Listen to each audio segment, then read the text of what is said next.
Folks, Black Star Network is here. Hold no punches. I'm real revolutionary right now. Black power. Support this man, Black media. He makes sure that our stories are told. Thank you for being the voice of Black America, Roland. Stay black. I love y'all. All momentum we have now, we have to keep this going. The video looks phenomenal. See, this difference between Black Star Network and Black-owned media and something like CNN. You can't be Black-owned media and be scared. It's time to be smart. Bring your eyeballs home. You dig?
Today is Friday, May 31st, 2024. Coming up on Roland Martin Unfiltered, streaming live on the Black Star Network. Convicted felon Donald Trump slams the judge in the judicial process after a New York jury found him guilty on 34 counts. We'll show you some of his incoherent and rambling senile remarks.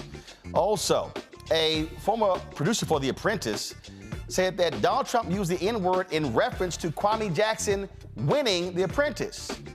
Kwame joins us right here on Roland Martin Unfiltered. Major League Baseball records have shifted since the incorporation of the Negro Leagues. We'll talk with the grandson of Josh Gibson right here on the show. Plus, a Michigan judge is confused by a brother driving during his virtual hearing after his license was suspended. Damn, that brother's dumb. Plus, we're to talk about Black Voter Turnout and what needs to happen to ensure we are voting in record numbers in November. Plus, 103 years ago, today and tomorrow, one of the bloodiest acts of domestic terrorism in American history took place in Oklahoma. We'll remember the Tulsa Race Massacre. It is time to bring the funk. I'm Roland Martin Unfiltered on the Black Star Network. Let's go. He's got it. Whatever the best, he's on it. Whatever it is, he's got the scoop, the fact, the fine.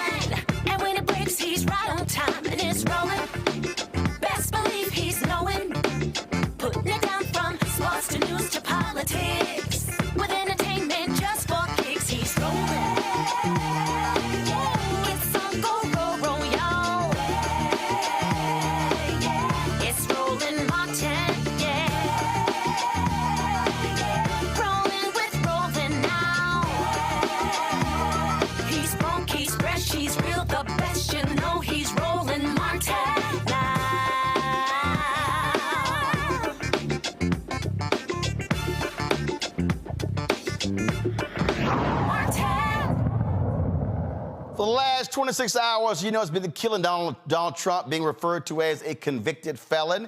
The day after being convicted of 34 felony counts of falsifying business records, he stood before cameras repeating more false claims, lying about his trial, and really saying some of the most incoherent, crazy, dumb, and idiotic things.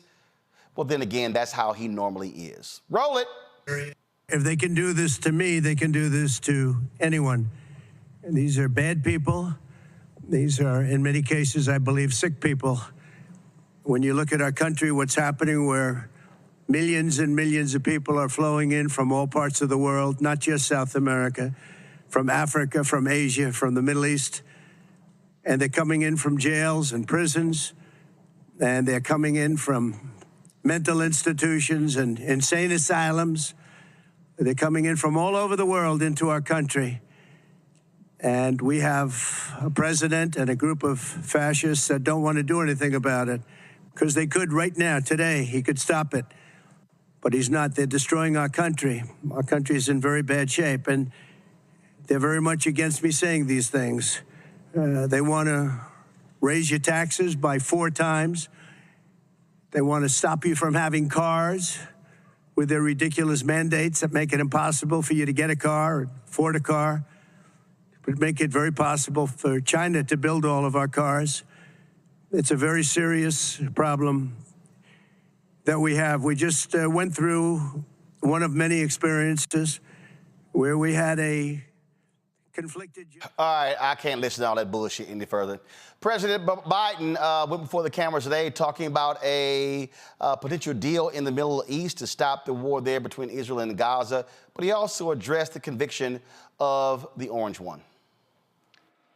The American principle that no one is above the law was reaffirmed. Donald Trump was given every opportunity to defend himself. It was a state case, not a federal case, and it was heard by a jury of 12 citizens, 12 Americans, 12 people like you, like millions of Americans who served on juries. This jury is chosen the same way every jury in America is chosen. It was a process that Donald Trump's attorney was part of. The jury heard 5 weeks of evidence, 5 weeks. And after careful deliberation, the jury reached a unanimous verdict. They found Donald Trump guilty on all 34 felony counts. Now he'll be given the opportunity, as he should, to appeal that decision just like everyone else has that opportunity. That's how the American system of justice works. And it's reckless, it's dangerous, it's irresponsible for anyone to say this was rigged just because they don't like the verdict. Our justice system has endured for nearly 250 years, and it literally is the cornerstone of America, our justice system. The justice system should be respected, and we should never allow anyone to tear it down. It's as simple as that. That's America. That's who we are. And that's who we'll always be, God willing. Well, and of course, you know it kills Donald Trump to see these newspapers, the front pages all across the country. Look at the Washington Post, Wall Street Journal, USA Today, LA Times, Chicago Tribune, Palm Beach Post, Tampa Bay Times, you name it. They all saying Trump guilty, guilty, guilty. It has to drive him absolutely crazy. Now, folks, the day this actually happened, a longtime producer of The Apprentice came out and stated that his non-disclosure agreement had expired, and he came out and said that he personally heard Donald Trump use the N-word in reference to the potential winning of Kwame Jackson potentially winning The Apprentice. Now, that was talked about in 2016. People said, well, there was these rumors, but this was the first time you actually had someone on the record say they heard him say it. He said there are tapes. And so, joining us now from Spartanburg, South Carolina, is the first runner-up on the first season of The Apprentice, Kwame Jackson. Always good to see you. Scott Bolden should know, see, I don't mind having Kappas on the show. You don't always got to give it to you, Roland. Well, you don't always got to. Come on now. You know I had to go ahead and reference that. And look, I even got on my little ode to 1906 black and gold, bruh. I tried to work with you. Remember, without Alpha, y'all just cap aside. We always do this. We start with this. Come on now, that's how we do it. Always good to see you. First off, I just got to get your just thought. I had Randall Pinkett on yesterday. I just got to get your thoughts and reaction. Really, for the first time, where Donald Trump is being held account for his actions, and there were 34 of those counts. That's why I'm rocking my Earl Campbell number 34 jersey today. Okay, I like that. I would go. I would go with Peyton. I would go with Walter Payton, number 34, but I respect that you're from H-Town. There you go. I respect it. There you go. Put it together.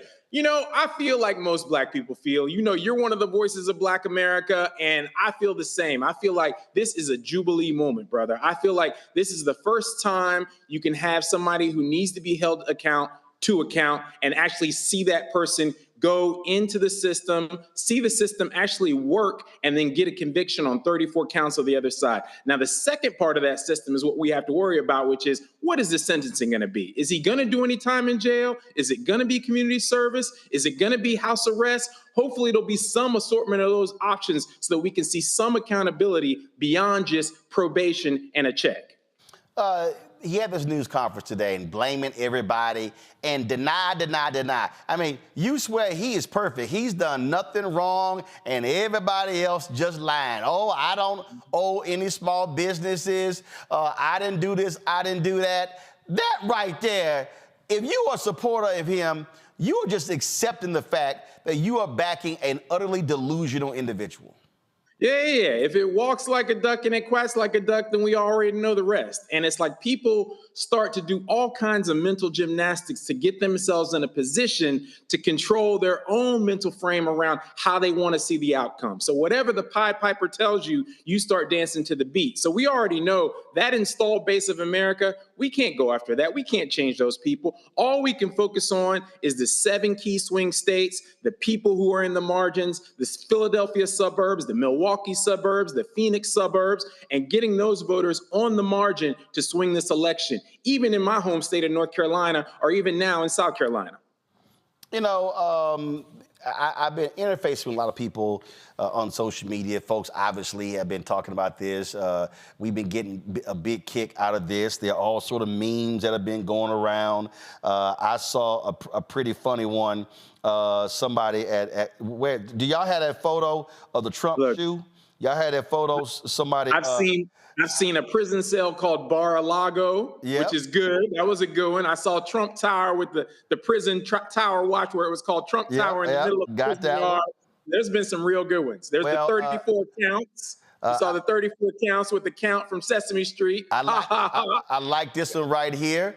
Somebody put the ankle bracelet on one of them golden Trump shoes. That was pretty good. And again, folks are having a good time at it, but the point that you're making there is the ultimate way to shut him up and shut him down and to inflict even more pain on him is to give him that second L in November. That's it. And we got to hit them where it hurts. And we got to come out. All the folks who are thinking about not voting, we went through this before in 2020. We went through this in 2016. Please come out and vote. Your vote will make a difference. We already know the downstream ramifications of not voting. Folks who, didn't vote. That's how, we got the Supreme Court justice we currently have and the 3, buffoons who've come on and changed the whole context of the court. Even at the local level, whether it's your county commissioner, supporting folks like Fonnie Willis, your local district attorney, all those are local voting decisions that need to be made. So people need to give them that second L, like you said, and come out in the fall and, hit the jumper when it counts. So let's talk about this Apprentice producer coming out and coming on the record saying he absolutely heard Donald Trump use the N-word in reference to you potentially winning the show. Your thoughts?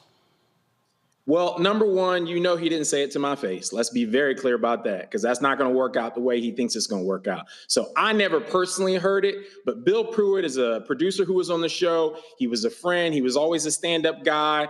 And, 20 years later, look, it's a day late and a dollar short. So he's not going to get any profiles encouraged, John F. Kennedy style, from me for coming out, 20 years later when he had that information that could have helped the election. I always talk about in the spirit of Memorial Day, right? Who do we give medals of honor to? The people who show courage, people who run towards charging the hill, or the people who hide behind the machine gun? So for me, Bill Pruitt, he hid that information for a long time, regardless of NDA, because leadership and courage is stepping up in the moment and making a decision that may even be with a detriment to yourself. So, Bill, I love you, but, that's not necessarily going to get you, a lot of love with me. In regards to what he actually said, using the N-word, that's not even the question we should be asking, whether it happened, whether it didn't. That's very like fifth grade energy. Ooh, your mama's so fat jokes on the bus. That's not what's important, whether he called me the N-word or not. What's important are the downstream ramifications of his racism, creating that environment of permission, creating that permission structure for America to go to its most evil places. We saw that in Charlottesville. We saw that with migrant commentary and things he said. We've seen that with the rollbacks of DEI initiatives at my alma mater, UNC, at my other alma mater, Harvard. We saw that with Claudine Gay, the president of Harvard, losing her job. We've seen it in so many other areas where racism has been given that permission structure, and that language really started with Donald Trump. So his use of the N-word is really an avatar for America's acceptance of racism. We are okay with both overt and covert racism, and that's a hard, cold reality of what we need to face, and it presents an opportunity to do the work to pull ourselves out of that hole. Well, it's interesting you have Pruitt who says that this is on tape, but Mark Burnett is like, oh, this is not on tape at all. Look, I don't think for a second that Mark Burnett would even release those tapes. He's done everything he could to protect Donald Trump and supporting him for the past 8 years. Yeah, Mark Burnett, look, has never been, some huge fan of mine. I've never been some huge fan of his. I feel like he's always focused on protecting the Apprentice brand, protecting Donald Trump, and focusing on his money and his next producer deal. So Mark Burnett also is not going to get a profile encouraged from me. I heard that Mark Burnett sold his production rights for The Apprentice to one of the big Hollywood houses, and supposedly they have the tape. But, a lot of my friends are saying, oh, maybe I should initiate some sort of lawsuit to create the reason to have these tapes come forward. So we'll see. I don't know. But, my thing is, it's not about the N-word. It's not even about me. I'm a big boy. It's not like the first time I've never heard that word or et cetera. But we know he didn't say it to my face. What it's about is the fact that we've created that permission structure in America to go ahead and do whatever you want to do in regards to race, whatever you want to do in regards to policy, whatever you want to do in regards to funding. And that's the detriment that's happened here in America that we really need to fight. So just want to be clear, you are considering or will consider a suit that potentially could force these tapes to be released? I could be open to it. If that's something that, could create a subpoena to actually have those tapes released, I could be open to it. Look, I'm not going to do all the legal work. That's for the legal minds out there and the context that I have to structure behind. But look, I'm not opposed to doing my part to move the needle with swing voters to get those decisions made that might get information out there that will create, the proper amount of swing state votes to go against Donald Trump. So, I will do my part in regards to that, but that's not on me. It has certainly been quite a crazy, frankly, decade, if you will. He flirted running for president in 2011, chose not to, and now it's in 2015. And I said when I was on ABC this week, I said the Republican Party, they've allowed evil to consume evil into their home, and now it has consumed them. So that now they have to deal with it. But the reality is, what I also say to a lot of our folks and conscious folks who are white, Latino, Asian, Native American, that what this man wants to do, there is no bottom. He has no bottom. There's no such thing as, oh, he'll learn his lesson, even when it comes to this guilty plea. And so to inflict pain on him is to do the one thing that he absolutely despises, being publicly ridiculed and losing.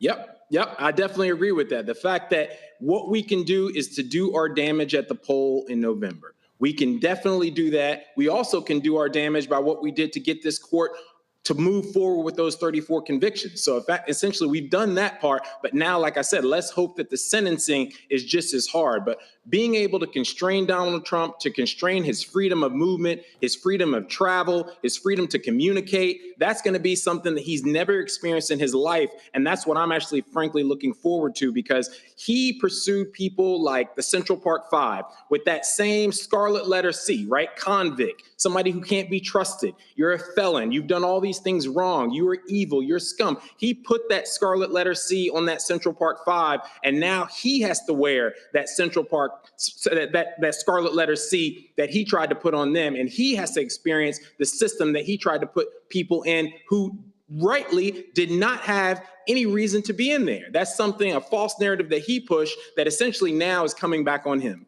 All right, then.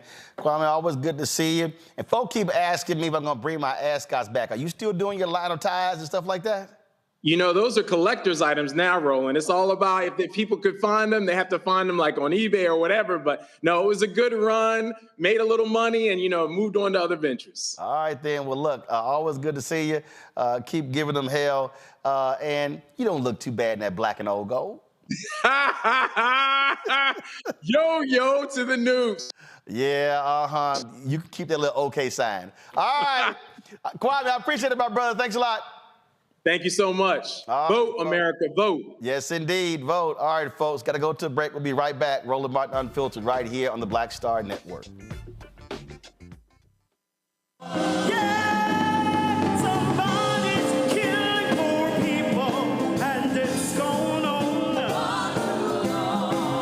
When COVID happened, poor people were dying at a rate already of 800 people a day.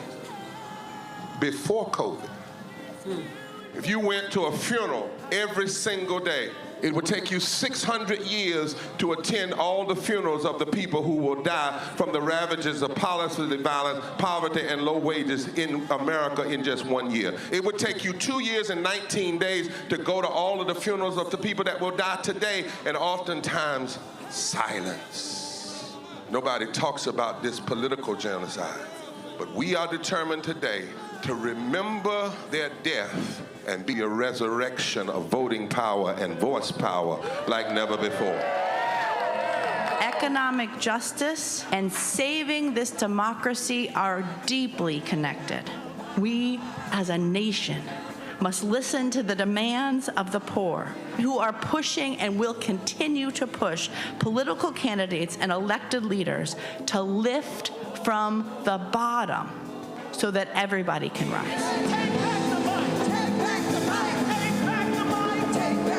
We are the poor, the marginalized, and the underpaid. And we are taking one step forward to say that everybody has a right to live. Poverty is not the fault of those who are impoverished. It is caused by those who make the policy. There are over 135 million poor and low-wage, low-income people in this nation. The biggest block of potential voters by far is low-income, low-wage voters. I can't afford medicine. Sometimes I have to skip because of the cost. The farm worker community is tired of the violence imposed upon us by greed, exclusion, and denial of basic human rights. Those folk that represented by that casket, poor and low-wage workers who are the most moral people in this country because they go to work every day believing, even though going to work is hazardous to their health. I'm tired of working 70 to 80 hours a week and still not have money for the necessity of bills. I'm tired of getting sick and not being able to go see the doctor. Having to make a choice to pay between rent or the light bill or food or clothes. You cannot claim to care about families and a culture of life and then do everything in your power to rob people of equal access to resources and to force them to live in poverty. Leadership of both parties had waged war on poor people and low-wage workers. And this government has treated people experiencing poverty, including their military families, with disdainful, deliberate, malicious neglect.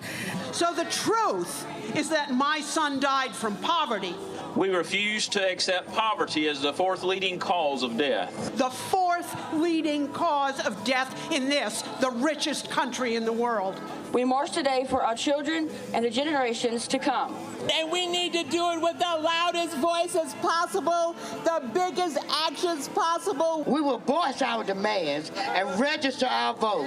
When we stand up and when we stand together, things change. There is the electorate that is, and then there is the electorate that should be. 34 million eligible poor and low-income voters did not vote in 2016. If just 20% of those voters in swing states were mobilized around an agenda, they could change the political outcome of every election. So we're launching the most massive voter mobilization and turnout campaign in history of poor and low-wage voters, allies, and religious leaders. People are dying, but we know it doesn't have to be this way. And so we are calling on everyone to join us in this Poor People's Campaign, a national call for more revival. We are here, we will be seen, we will be heard, and our power will be felt. We don't need to be an insurrection. We are a resurrection that will be felt across this country. Are you ready? Ready? Ready? Ready? We are a resurrection, and we are ready.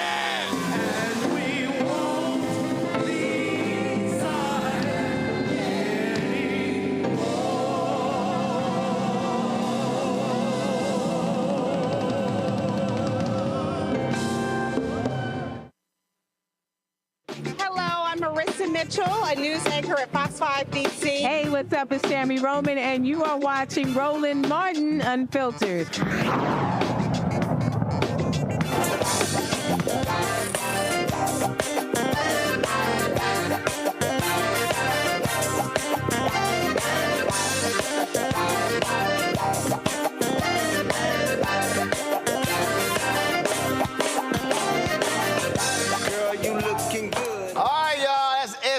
With the slow wine, but we ain't got a slow wine here. Y'all know we got to bring the funk today.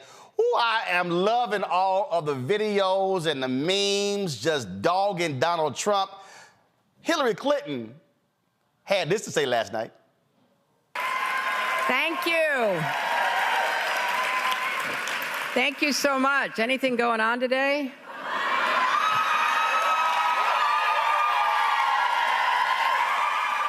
I bet she's saying hashtag, I tried to tell you. All right, y'all, this Law and Order send-up really made me smile.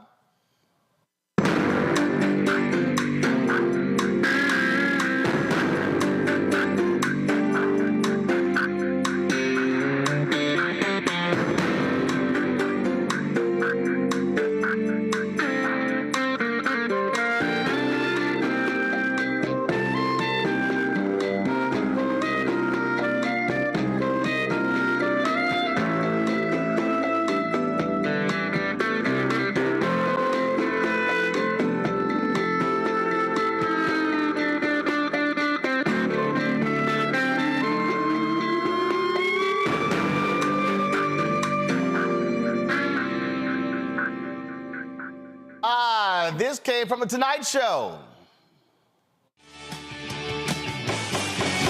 I paid hush money because I've had a lot of fun. I fought the law, and the law won. I'll be taking naps until it's all done. I fought the law, and the law won. Somehow I'm still allowed to run. I fought the law, and the law won. I fought the law, and the law won. Take me home, mommy. Oh, my man Waloney has dropped this song using AI. You're guilty as hell. One count, you're going to jail. 2 counts, that's a large amount. 34 counts, you fucked around and found out 'cause you guilty. Guilty. You so guilty. Damn, damn, damn, damn, damn. You tried it, man. Thought you could beat the system with your tiny hands. And the folks at 11 Films, they were up all night dropping this video. We've got a verdict. Ari Melber. We are looking at count 1, guilty. Count 2, guilty. Count 3, guilty. Count 4, guilty. Count 5, guilty. Count 6, guilty. Count 7, guilty. Count 8, guilty. Count 9, guilty. Count 10, guilty. Count 11, guilty. Count 12, guilty. Count 13, guilty. Count 14, guilty. Count 16, guilty. Count 17, guilty. Count 18, guilty. Count 19, guilty. Count 20, guilty. Count 21, guilty. Count 22, guilty. Count 23, guilty. Count 24, guilty. Count 25, guilty. Count 26, guilty. Count 27, guilty. Count 28, guilty. Count 29, guilty. Count 30, guilty. Count 31, guilty. Count 32, guilty. Count 33 and 34, guilty. That is Donald J. Trump, defendant, found guilty on all 34 felony counts. Oh, my goodness. Don't you just love it? That's why, again, I'm rocking the Earl Campbell throwback jersey from the Houston Oilers. Of course, he was number 34. And so I just love it. I love it. I love it, y'all. Look, y'all see this here? Somebody posted this pretty damn funny here. They put some prison bars over Donald Trump's star on the Walk of Fame. That's pretty cool. And then I thought this photo was absolutely great because, you know, he's talking about appealing. Here's the problem. These are the judges of the Manhattan Appeals Court. 5 black women. Good luck with that appeal, player. Dr. Niambe Carter, Associate Professor, University of Maryland School of Public Policy out of D.C. Michael Imhotep hosts the African History Network show out of Detroit. Jelana Jones, Texas State Representative and lawyer out of Houston. Glad to have 3 of y'all. Niambe, I'm cracking up laughing because MAGA has been losing their minds. I mean, the crying and the wheezing and the whining and the threatening. I mean, they have been losing it. And I'm sitting here going, I'm confused. Y'all are literally defending somebody who cheated on his wife, slept with a porn star, lasted 90 seconds, then asked his attorney to pay a hush money, hid the payment, breaking campaign finance laws, and that's y'all martyr? Well, I mean, we know this has never been about values or someone being conservative or a traditional family man. This is about white male power. And what they're really crying about is the fact that a white man like Donald Trump, who they think of as infallible and all-powerful, faced any kind of repercussion or consequence. Because you know what he could have just did? Cheat on his wife. Not paid the hush money, because clearly this cult of people do not care what this man does.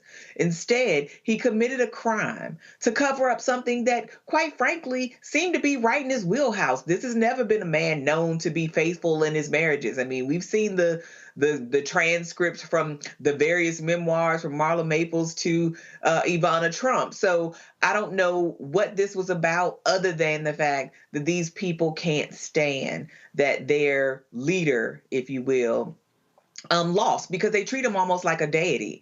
But I mean, you know, that's the route he found out. Michael, if you really want to see a video of a really just shameful and pathetic black man, is this dude right here. I can't believe the hoax, this sham, this absolute injustice justice system. D.A. Bragg and the judge should be ashamed of themselves. This isn't just ridiculous. This actually erodes the confidence that Americans have in the justice system. Unbelievable. Unfreaking believable. But good news is coming. D.A. Bragg, hear me clearly. You cannot silence the American people. You cannot stop us from voting for change. Joe Biden's injustice, Joe Biden's two-tier injustice system, weaponizing the justice system of the United States of America against a political opponent, un-American. Joe Biden, you're fired. We the people stand with Donald Trump. I can't believe the hoax, this sham, There's absolute injustice. Here, how dare you? I mean, this is an abomination. This is a sham, like my engagement. I mean, what am I sitting here talking about? I mean, this is just ridiculous. I mean, Joe Biden, how dare you? No, put Tim in the box. How dare you? I can't believe y'all did this to my man. All the ass that I've been kissing. I've been sitting here backing this man. I mean, I've been sitting here. I mean, what is wrong? How dare y'all do that to my patron saint? What's wrong with y'all? This ain't right. This ain't fair. Y'all gonna keep me from becoming the vice president. I can't believe y'all did this to my man. What's wrong with y'all? This is not the United States of America. This is a banana republic, and this don't make no sense. I'm highly pissed off. This is the most bass I've had in my voice ever in my life, and this is just wrong, wrong, wrong. Damn it, I need a lollipop. Michael, go ahead. This is what a certified Negro who is still under warranty looks like. Senator Tim Scott is a total disgrace. Okay. And I know he likes to talk about he went from picking cotton to Congress in one generation and things like this. But his ancestors to pick cotton in South Carolina, if they came back to see what he's doing now, they probably slapped the black off of him. Okay. So this is a just ruling. Number one, it was a jury of Donald Trump's peers. He went out today rambling, and numerous news outlets have fact checks on the lies he was telling, like the Washington Post from Trump Tower lobby, a gusher of falsehoods about the trial. And then also keep in mind that during the 2016 campaign, Donald Trump was saying, Hillary Clinton's emails, but it was Donald Trump's own State Department. And I'm looking at the article from the New York Times, October 18, 2019. State Department inquiry into Clinton emails finds no deliberate mishandling of classified information. Okay, so it's very interesting why he wanted to hang that over Hillary Clinton's head during the 2016 campaigns, and we found out his own State Department exonerated her. He gets busted trying to influence the 2016 campaign. Okay, so this goes beyond paying just quote unquote hush money to an adult film star. This deals with trying to suppress information that he knew and his campaign knew would drastically influence the 2016 campaign against him. He was already saying he was losing votes with women after the Access Hollywood video came out. We have to use this as a teaching opportunity, because these videos and things like this, these are good. But if his ass wins the presidency in 2024, we're all going to be crying. Okay. And then lastly, I saw the picture and the meme that you posted about the 5 African-American female judges. I posted an article about this. There are 5 of 21 appellate court judges. And they're chosen, if you read the article, misleading photos suggest Trump would face an all-black, all-female panel of judges on appeal. It's from the Dispatch. These are 5 appellate court judges, but it's a total of 21 appellate court judges. And it's usually a panel of 4 or 5 that are chosen randomly. Michael, there's a phrase in radio called "go with the bit." You go with that comes from the time during the morning. No. I work It's called "go with the bit." Right now, Michael, you're fucking up the bit. Okay, we don't need you explaining. You can go with the bit, but you also Michael, go with the bit. Don't mess the bit up. You got I read an article in the Dispatch, and there are actually 21. Michael, go with the bit. Don't fuck up the bit. Okay, I got it. Okay, no, Michael, go with the bit. Okay, I know there are 21 judges. No shit, I Googled it, but go with the bit. I'm providing evidence. Damn, you Sigmas, yo, fuck shit up. Go with the bit. No, we don't. Yes, you do. No, all right, go with the bit. Anyway, all right. Now, if y'all want to see somebody totally out of control, is Crazy Deranged Megyn Kelly. This is her last night on News Nation, and talk about just trying her best to kiss Trump's ass. Organization wrote down legal expenses from the drop-down Adobe menu, and that made as much sense as anything else because hush money wasn't an option. He was paying his lawyer who had made the payment to Stormy Daniels, and he was, I believe, reimbursing her, though he denied that, reimbursing him, though he denied that on the stand. I don't think there's anything wrong with doing that. I think you pay your lawyer money because he outlaid money for you. You could easily classify that as a legal expense. No matter what it's for, right? Even if it's illegal conduct, you can just put it, it's a legal expense, right?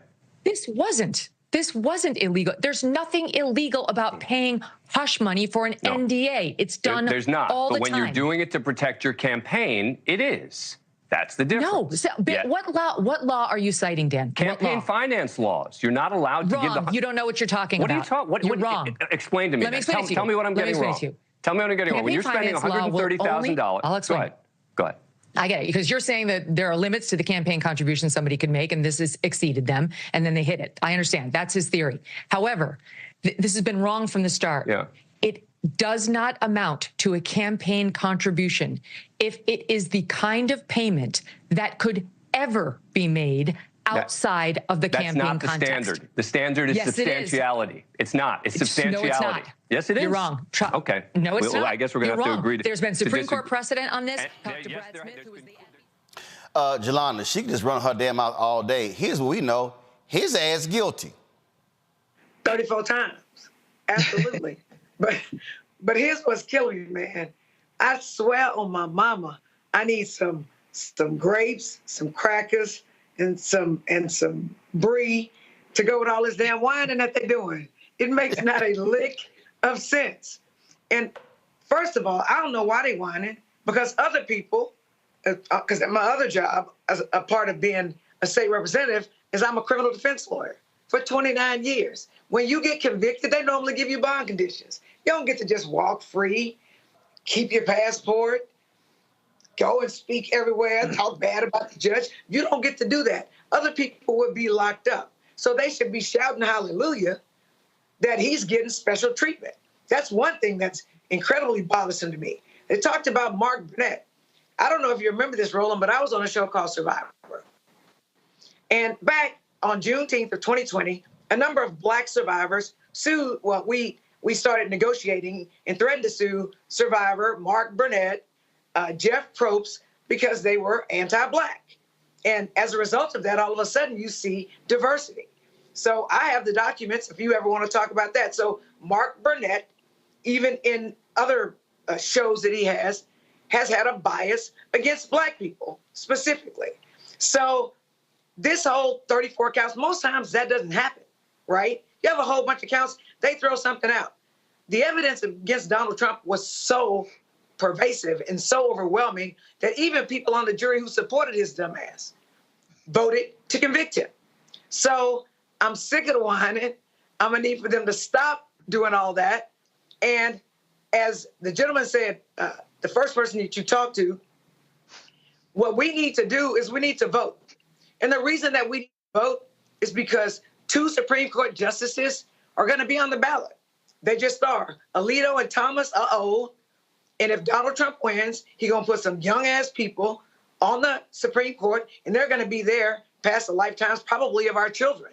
And if you think that we can't go back to how it was pre-Jim Crow, where they're lynching, then we need to worry, because the people that are going to get the most stepped on are us. It's always Black people.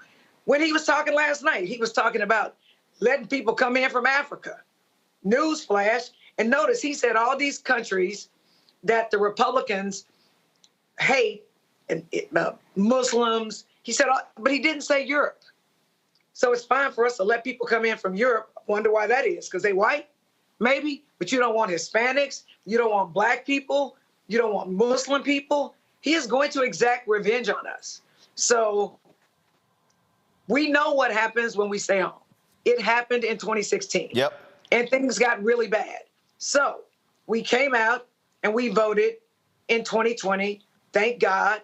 We better vote in 2024, because our children's lives and our grandchildren's lives are going to depend on it.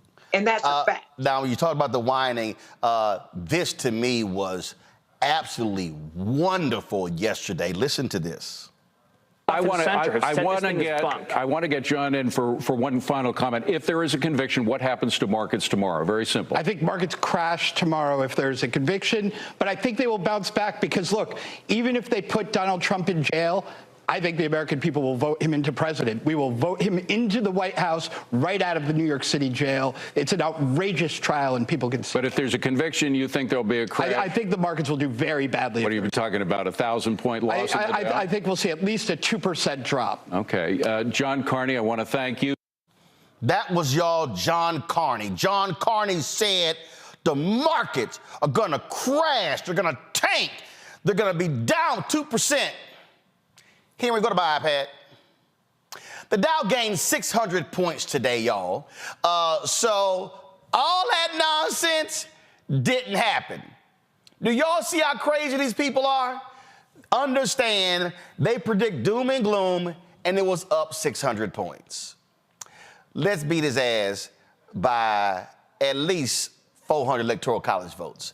Because, again, that's the way you really stick it to him. All right, y'all, I got to go to break. We come back. We're going to talk about Major League Baseball. Josh Gibson, of course, now sitting at the top, several different records. We're chatting with his grandson next, right here on Roland Martin Unfiltered on the Black Star Network. Support us in what we do, folks. First of all, join our Breed the Funk fan club. Our goal is to get 20,000 of our fans contributing, on average, $50 each for the year. That's $4.19 a month, 13 cents a day. Y'all ain't getting this kind of show nowhere else. You don't have this much flavor and this much color on MSNBC, CNN, Fox News, ABC, NBC, CBS, Young Turks. We know ain't no black-owned media doing anything like we doing. None of them. Not Ebony, not Essence, not The Griot, not Black Enterprise, not Blavity, not any of these folks. They ain't doing what we do. This show 2 hours a day, plus our weekly shows, the content we do, the Rolling with Roland interviews that we do with all kind of great folks. Mark Curry is in the control room right now. Y'all, he's performing in D.C. this weekend. Go to the app. You can see my one-on-one interview with him. Y'all, ain't nobody doing this here. Your support is critical for us to do what we do. Everybody who gives during the show, hit me up, and we are going to shout you out. P.O. Box 57196. Check-in money orders. P.O. Box 57196. Washington, D.C. 20037-0196. Cash App, $RM Unfiltered. PayPal, R Martin Unfiltered.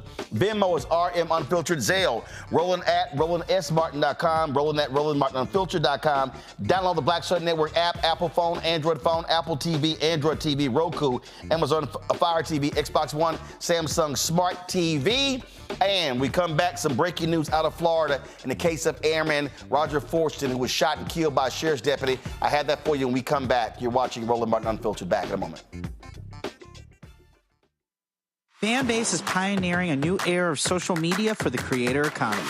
This next generation social media app with over 600,000 users is raising $17 million, and now is your chance to invest. For details on how to invest, visit startengine.com/fanbase or scan the QR code. Another way we're giving you the freedom to be you without limits. Now streaming on the Black Star Network. If you look at all of the best mans, the movies, and then, of course, series on Peacock, why do you think it resonated so well? Well, I think it's a reflection of us. You know, I think it's a reflection of authentic black people, the way they see themselves. And in some instances, aspirationally so.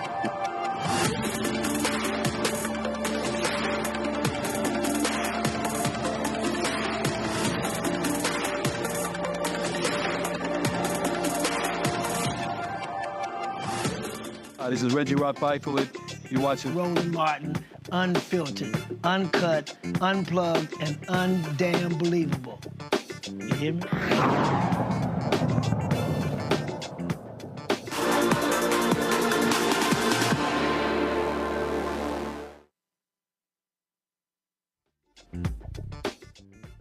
folks, breaking news out of Florida. The deputy sheriff who shot and killed Airman Roger Fortune has been fired. He has been fired by the sheriff's department for using unreasonable deadly force. The sheriff's office have made this decision, made this announcement today, just moments ago.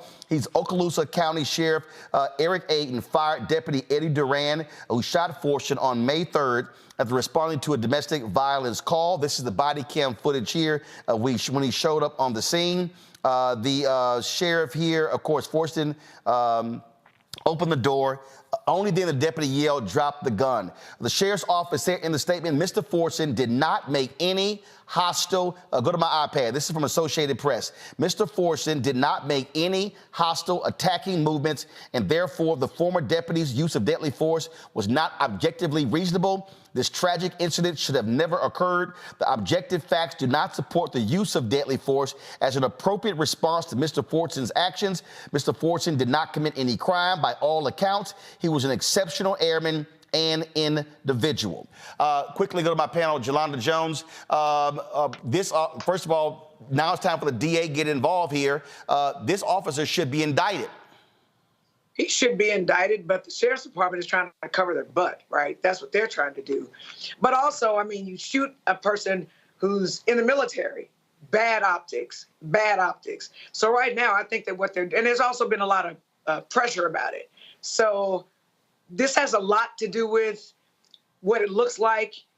It remains to be seen what kind of settlements they're going to offer or anything, but we've got to wait until a trial. And I just think that as more and more of these things happen, the only people that are getting shot for the most part are us. Doesn't matter what we do. It doesn't matter if we're military heroes. Right. It doesn't matter any of that. And so it's going to get worse and worse and worse, but it's unacceptable. The sheriff's department is trying to cover its own ass. And I'm just waiting, and I'm thankful that he has the lawyers or his family has the lawyers that he have, because it's just wrong on all levels. And I'm still trying to figure out, when are police officers going to value Black life? Why are they always shooting us when we're not doing anything? When white folks can kill people, shoot up churches, and they manage to bring them in and feed them no matter what. So it's a problem to me, and the sheriff's department, as I say it again, for the third time, is covering their butt. But let's see how this all shakes out. Henry, go back to my iPad. This is the Associated Press story. According to a sheriff's report, after the shooting, when other deputies arrived to render aid, Duran walked to the breezeway outside the unit and struck a wall with his right fist, saying, "Fuck." An investigator later asked him why he did that, and he said he thought that he was about to get shot. It was just kind of letting out whatever, built up emotion and frustration. He said, according to the internal report, it was just one of these things where, as I'm standing there thinking I'm about to get shot, I'm about to die, he said. Once said and done, it was all the emotion going, oh my God, like just let it out, he said. Niambi?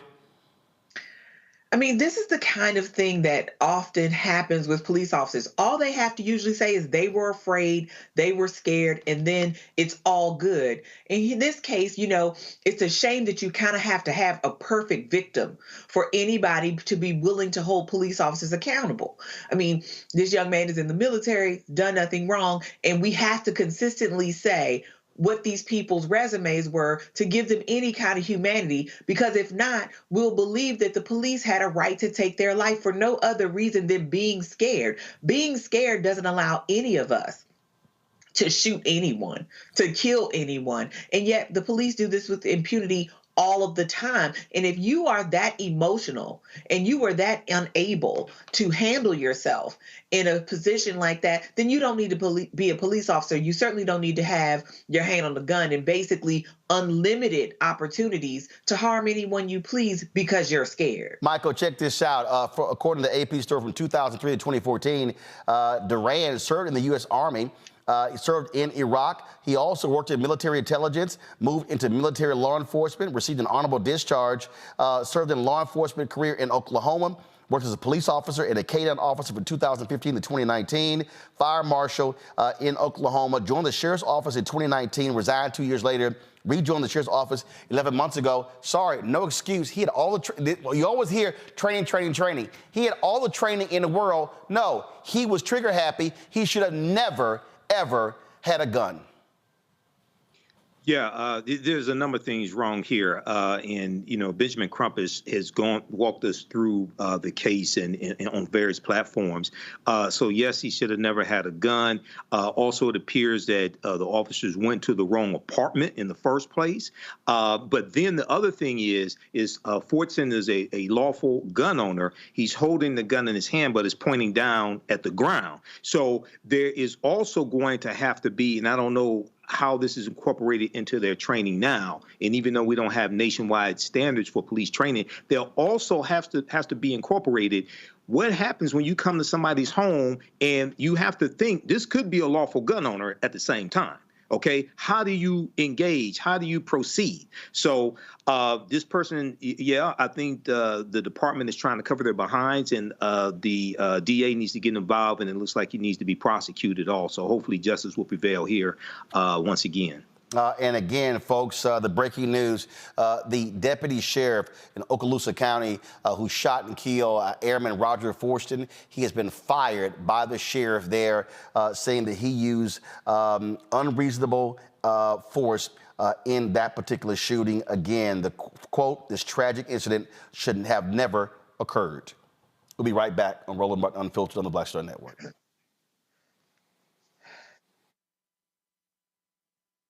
First, President Barack Obama's road to the White House. We got about 500 copies of the book available. And so this actually is all of the coverage of the 2008 election. But the other thing is this here. I talked to folks like Malik Yoba, Hill Harper, Erica Alexander, Kevin Lau, Spike Lee, Tatiana Ali. There's a lot of behind-the-scenes stuff in here as well, where I talked about some of the stuff that went down at CNN. Also, when you go through here, a lot of the photos that you see in here, photos that I actually shot, photos that were my time at CNN. And so what I decided to do, because one, I published the book and I own it myself, is that so I said, you know what, I'm going to slash the price to $10. I'm not reprinting the book. So once we are sold out of these 500, that's it. They're gone. So you can go to RolandSMartin.com/the first to get a copy of this book. Everybody who orders this book through the website, not on Amazon, only through RolandSMartin.com. I will personally autograph and mail you a copy of this book. It's all of the covers, the actual interviews that I did with him. And just to show you, of course, when it came out, there's actually even in here the interviews that I did with him and Michelle Obama, which won TV One cable networks its first 2 NAACP Image Awards. And so all of that for $10, go to RolandSMartin.com the first and order your copy today. Hi, I'm Jo Marie Payton, voice of Sugar Mama on Disney's Louder and Prouder Disney Plus, and I'm with Roland Martin on Unfiltered. All right, folks, the Negro Leagues announced that they're going to be integrating the records. Sorry, Major League Baseball is going to be integrating the Negro League records into their records after segregating them all of these years. That's right, it took a 3-year research project by Major League Baseball to do this. As a result, Josh Gibson, the great hitter and player in the Negro Leagues, he is now going to be Major League Baseball's career leader with a .372 batting average, surpassing that of vehement racist Ty Cobb, his .367. He's going to be leading in several other categories as well, including career on-base percentage. That's going to be another one he'll be topping. And other Negro players will be also career slugging. Other Negro players are going to have their records also recognized. Josh's grandson, Sean Gibson, joins us right now. Sean, glad to have you on the show. Of course, Alpha Alpha, the brothers reached out to me from the national office, and they said, hey, get Frat on the show. And I said, Alphas are always welcome on this show. So just got to get your initial thoughts on Major League Baseball. Let's be real clear. The real Major League stars were in the Negro Leagues, but for Major League Baseball to do right by these players for fans and for the future. Yeah, you're right. We never considered the Negro League Baseball players. We always been considered major leaguers to our family. But Wednesday was a great day, not just for Josh Gibson, but for all the Negro League family members. This is a long time coming. As you mentioned, this actually started in 2020. The commissioner made the announcement to include Negro League stats into Major League Baseball record books. And now we're here 3.5 years later, and it's finally done. So it's a great day for Negro League family members, Negro League families, Negro League players, as well as fans. So I'm glad to see this happen. And for so many people, and I've said for years and told folks, listen, they called the major leagues, but the Negro Leagues, they were not minor. Because when you look at the MVPs after Jackie Robinson came in 1947, the Negro League players won that almost every single year. They were the most talented players. And in fact, the records also show when the Negro League teams play the major league teams, they beat them more than any other time. Yeah, you're right. I mean, you look at the ones who made it to the majors. You're looking at Willie Mays, who played with the Birmingham Bears, incoherent. Of course, the biggest name of all, Jackie Robinson. You know, you mentioned those players came from the Negro Leagues, and they were some of the most famous names in Major League Baseball. So a lot of the Major League Baseball players. Look at Satchel Paige. He came in his 50s and played in the major. So the top black players that we talk about now played in the Negro Leagues. And you're right. Some of the greatest baseball players that ever come into the majors came from the Negro Leagues, and now they're finally being recognized. It's unfortunate, though, that these records are coming down because, of course, most of the players are gone. But, you know, I know they're up in heaven celebrating and saying finally and about time that this is finally going on and this has happened in Major League Baseball. Questions for our panel. Michael, you first.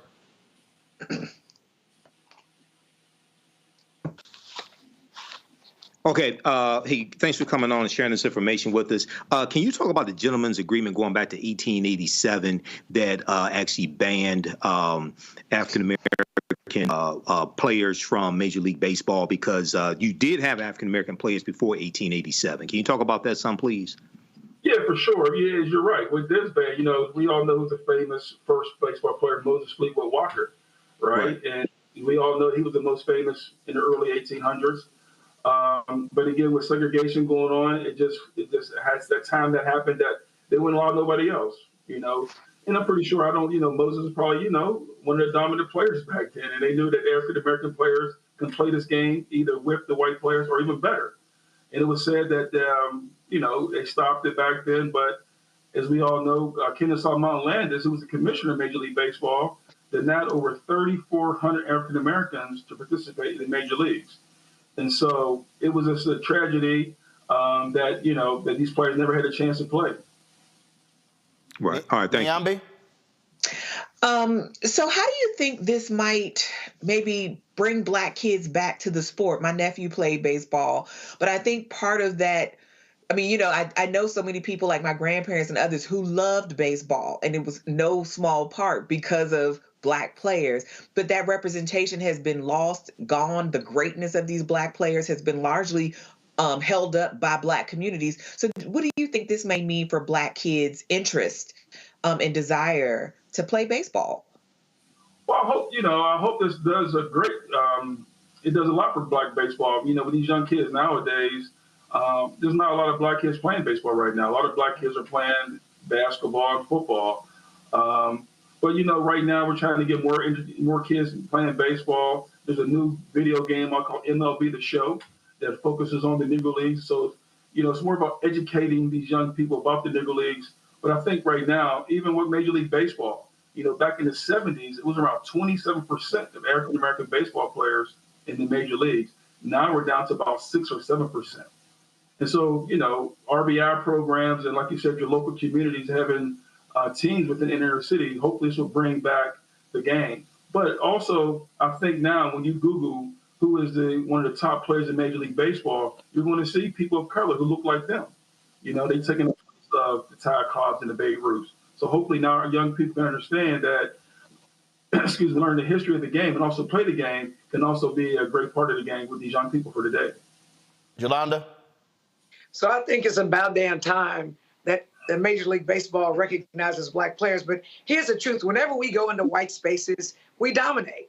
I mean, all you got to do is look at Venus and Serena, Tiger Woods. I mean, you look at when we're allowed, when they had segregated football, they get a black guy in football. Next thing you know, the Southwest Conference got black people everywhere because they just want to win. So I would actually not at all be surprised if the white people had to play against the black people, then black people probably have all the spaces. That's just what happens.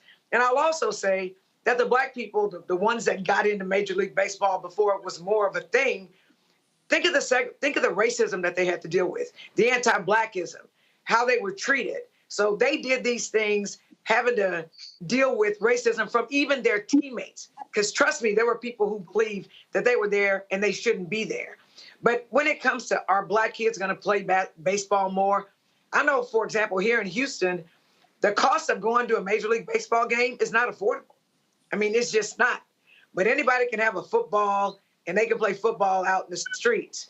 And even when I go look at college baseball, say at the University of Houston, you just don't see a lot of black people because it's never been pushed to us like that. At least when there was the Negro Leagues, the kids knew I can play baseball and I can play in the Negro Leagues. So I think that we have to do a lot, but I also think that we just don't know the history. Like sort of generally, we don't talk about history, and they damn sure ain't learning in school now with this attack on DEI. So I think it's going to take a lot from our community in order for us to get black kids to appreciate baseball and to play baseball, is what I think. Sean? Well, you made a lot of good points. I mean, the first thing is, as you mentioned, that, the segregation, right? I've been talking about this for the past 2 days. One thing I want people to understand is that when you see the Negro League stats, they earned those stats. They weren't given those stats, they earned those stats. When Josh Gibson did 466 in 1943, he earned that. And as you mentioned, Negro League baseball players had to endure a lot just to even get to the game and play the game. They had to endure racism, not being able to go to certain hotels, not being able to go to certain restaurants, dealing with the KKK. And they had to endure all of that and still go to the stadium and still play the game at a high level. Major League Baseball players have to do all that. And so when you talk about the difference between Major League Baseball players and Negro League Baseball players, our guys had to deal over a lot of trials and tribulations just to play the game of baseball and play it very well. But for our young people, though, again, like you said, the main thing is right now is that now they will be able to see, do the research, understand. And I think the most important thing is that we have to understand the Negro Leagues is not just about stats. It's a whole bunch of history that come with the Negro Leagues. It's all about the history as well of the numbers. It's not just the numbers, but it's also the history as well. Well, absolutely. Well, this is absolutely fantastic. I'm happy for all the descendants of Negro League players, and again, for the new generation of folks to understand and appreciate the fantastic play of these athletes. And so it's always wonderful. For folks who don't know, are there any statues or monuments out there for Josh Gibson outside of the Negro Leagues Museum in Kansas City that if people want to visit, can you tell them about that? Yeah, there's several. There's a statue in D.C. At the Nat Stadium. People always ask, well, why is there a statue of Josh Gibson in Washington, D.C.? Because the Homestead Grays actually played half their games in Washington, D.C. It was a gentleman's agreement to play half their games in Washington, D.C. There's several landmarks here in Pittsburgh as well. But for all the other Negro League baseball players, there's several landmarks in different cities. St. Louis has a Cool Papa Bell statue. Wilmington, Delaware, Judy Johnson. So there's a lot of things coming up. And actually, coming up this month, Ronnie, you may or may not know, there's a huge game going on in Rickwood at the Birmingham, which is the oldest stadium. Which is the oldest stadium in the Negro Leagues. And so I co-founded an organization called the Negro Leagues Family Alliance, which is a group of family members who are working together as one voice. We will be in attendance there. Hopefully Willie Mays will be there. And we have two of our other players, excuse me, Mr. Ron Teasley, who's 97 years old, who plays the New York Cubans, who will be there. So we're very excited to celebrate that at the oldest stadium in the Negro Leagues in Birmingham. And that's taking place on Juneteenth, correct? June 20th, yep. June 20th. All right, then. Sean, we appreciate it. Thanks a lot, Frat. Thank you. Appreciate it. All right, folks, we come back. Some sad news. The first grandmother, Marion Robinson, Michelle Obama's mother, has passed away. We'll tell you about that when we come back. Also, we'll talk about Black Voter Turnout. I've been telling y'all what the fundamental problems are. We are not voting our numbers, and it's costing us politically. We're going to break that down in the second hour of Roland Martin Unfiltered on the Black Star Network. Back in a moment. Now streaming on the Black Star Network. We look at all of the best mans, the movies, and then, of course, series on Peacock. Why do you think it resonated so well? Well, I think it's a reflection of us. You know, I think it's a reflection of authentic black people, the way they see themselves. And in some instances, aspirationally so.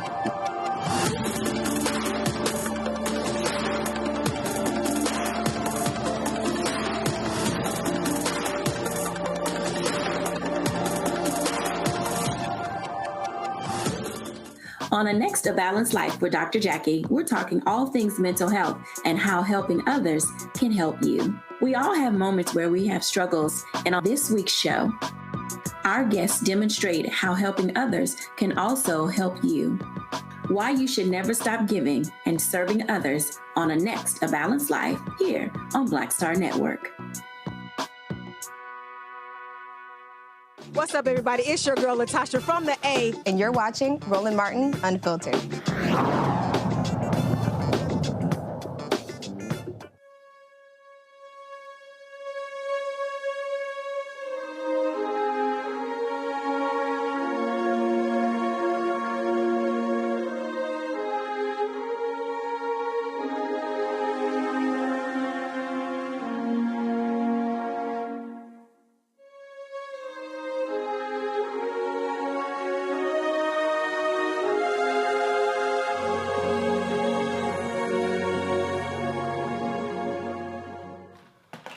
Folks, Marion Robinson, the mother of Michelle Obama, passed away today at the age of 86 years old. Many folks, of course, remember her traveling to the White House to stay there, along with her daughter, her son-in-law, as well as their two children.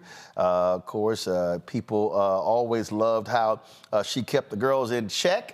She was, it was, as Michelle Obama said, there was a nudge to get her to move from Chicago. She did not want to leave her house in Chicago to come to the White House, but they needed her to care for those young girls when they were there. She, of course, loved being with them and doing all the work that she did. Of course, she had three children: Michelle Obama, Craig Robinson, Craig and Kelly Robinson. And the children, two children, I'm sorry. This is a statement that the Obamas released on Medium that went out today.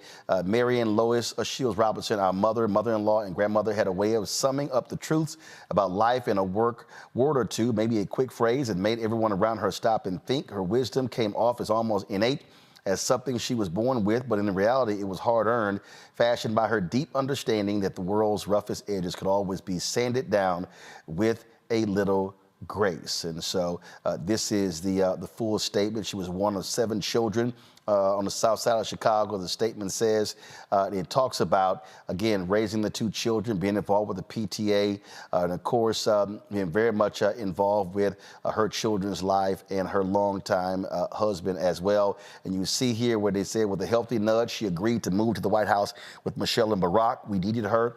The girls needed her, and she ended up being our rock through it all. She relished her role as a grandmother to Malia and Sasha, just as she doted on Avery, Leslie, Austin, and Aaron. And so it says the trappings and glamour of the White House were never a great fit for Marion Robinson. Just show me how to work the washing machine, and I'm good, she'd say. Rather than hobnobbing with Oscar winners or Nobel laureates, she preferred spending her time upstairs with a TV tray in the room outside her bedroom with big windows that look out at the Washington Monument. The only guest she made a point of asking to meet was the Pope. Over those 8 years, she made great friends with the ushers and butlers, the folks who make the White House a home. She'd often sneak outside the gates to buy greeting cards at CVS, and sometimes another customer might recognize her. "You look like Michelle's mother," they'd say. She'd smile and reply, "Oh, I get that a lot." And so it's a lot more to the statement here. I'll say this here, one of the funniest stories, Obama called into the Tom Joyner morning show, and we were talking, it was either right before he went on, before we taped the interview or in the end. He also talked about how she loved going to the casinos. And then he was talking, and finally he went, hold up, we may not even talk about that. So y'all go ahead and strike that from it. So I remember that we all cracked up laughing about Marion Robinson loving the casinos. And so certainly we send our condolences to the Robinson family, to the Obamas as well. Marion Robinson, 86 years old, the first grandmother passes away. And so condolences again go out to her. We'll be right back.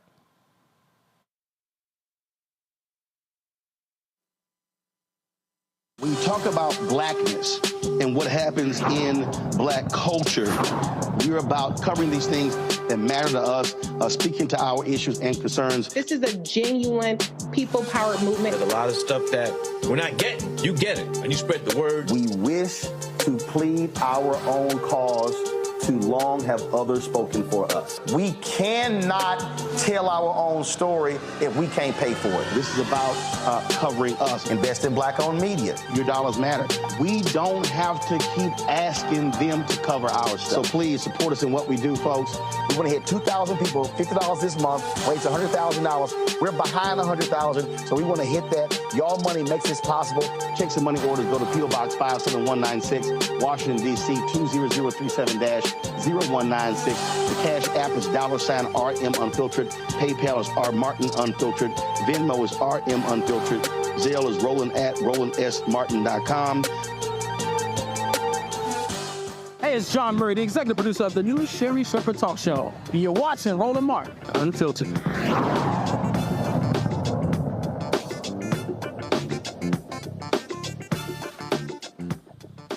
Y'all heard us talk about all day the importance of voting. We focus on that a lot. You've heard me say repeatedly, voting is not the be-all to end-all. But what is important for our folks to understand is that, unfortunately, what we are not doing is using all of our power. Over the last several election cycles, black voter turnout has been down. Look, now we totally understand that because the historic election, the nation's first black president, caused record numbers in 2008 and 2012. Now we're seeing those numbers drop back towards pre-Obama levels. But here's the problem with that.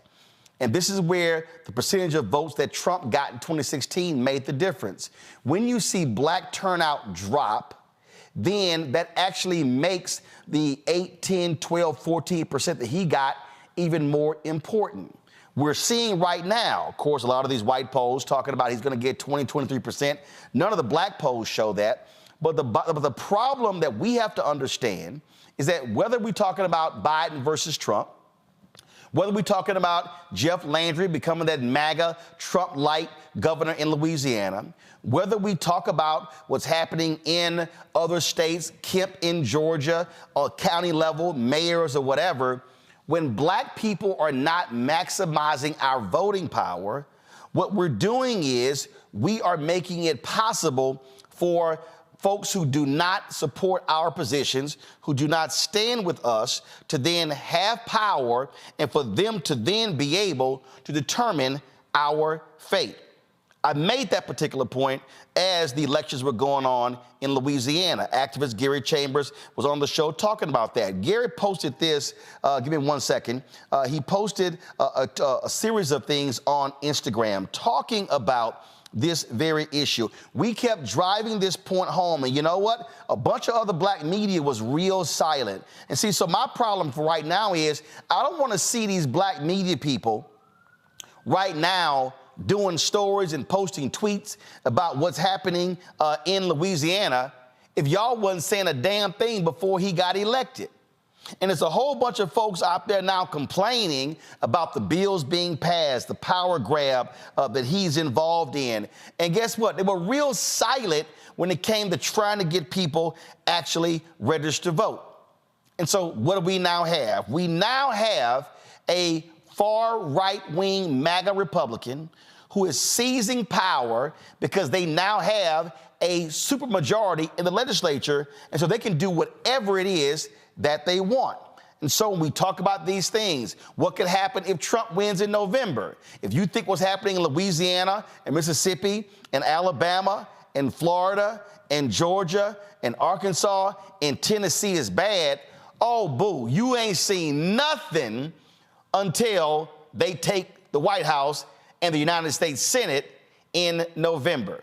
Joining us right now is Gary Chambers, activist out of Baton Rouge. Also, we have Dr. Robert Biko Baker, visiting assistant professor at the University of Wisconsin-Milwaukee. Gary, I want to start with you because we have, let's be real clear, we've got ops right now in our community. We've got black people with platforms, with following, who are saying, don't vote, don't vote, don't vote. They ain't done nothing. They ain't done nothing. I had some dude who's a foundational black American tweeting about, oh yeah, Trump 2024, we're gonna make these Democrats pay. And the reality is, and I said, well, that's pretty interesting because you say you want reparations. I said, ain't a single Republican out there standing for reparations. I said, everything on your agenda, they against, but you hollering Trump 2024. And we have to recognize that there are people who are invested in keeping black people from not going to the polls. And when that happens, then we screw ourselves because we're not taking advantage of our power. You know, Roland, you're absolutely right. We have it seems like an all-out assault from some folks in the hip-hop and entertainment industry, a lot of influencers out there. And when you say don't vote, you tell me that you fundamentally don't understand how the government works, especially if you are somebody who's paying an immense amount of money in taxes. You don't stop paying your taxes, but you're going to tell me that you're going to stop voting. Every time you go to the store, the government takes some of your money. So what you're deciding is that I'm going to let other people decide who spends my money. You're also deciding who's going to determine the key at schools. You're deciding who's going to determine who leads my police department. You're deciding who's going to determine the quality of the libraries in my community, whether or not my potholes get fixed. There are people who have the privilege of being single-issue voters. I understand the terrible genocide that is taking place in Gaza, and there's a lot of folks who are saying, well, I can't vote because President Biden is leading this effort in Gaza as far as the funding goes. Here's the reality.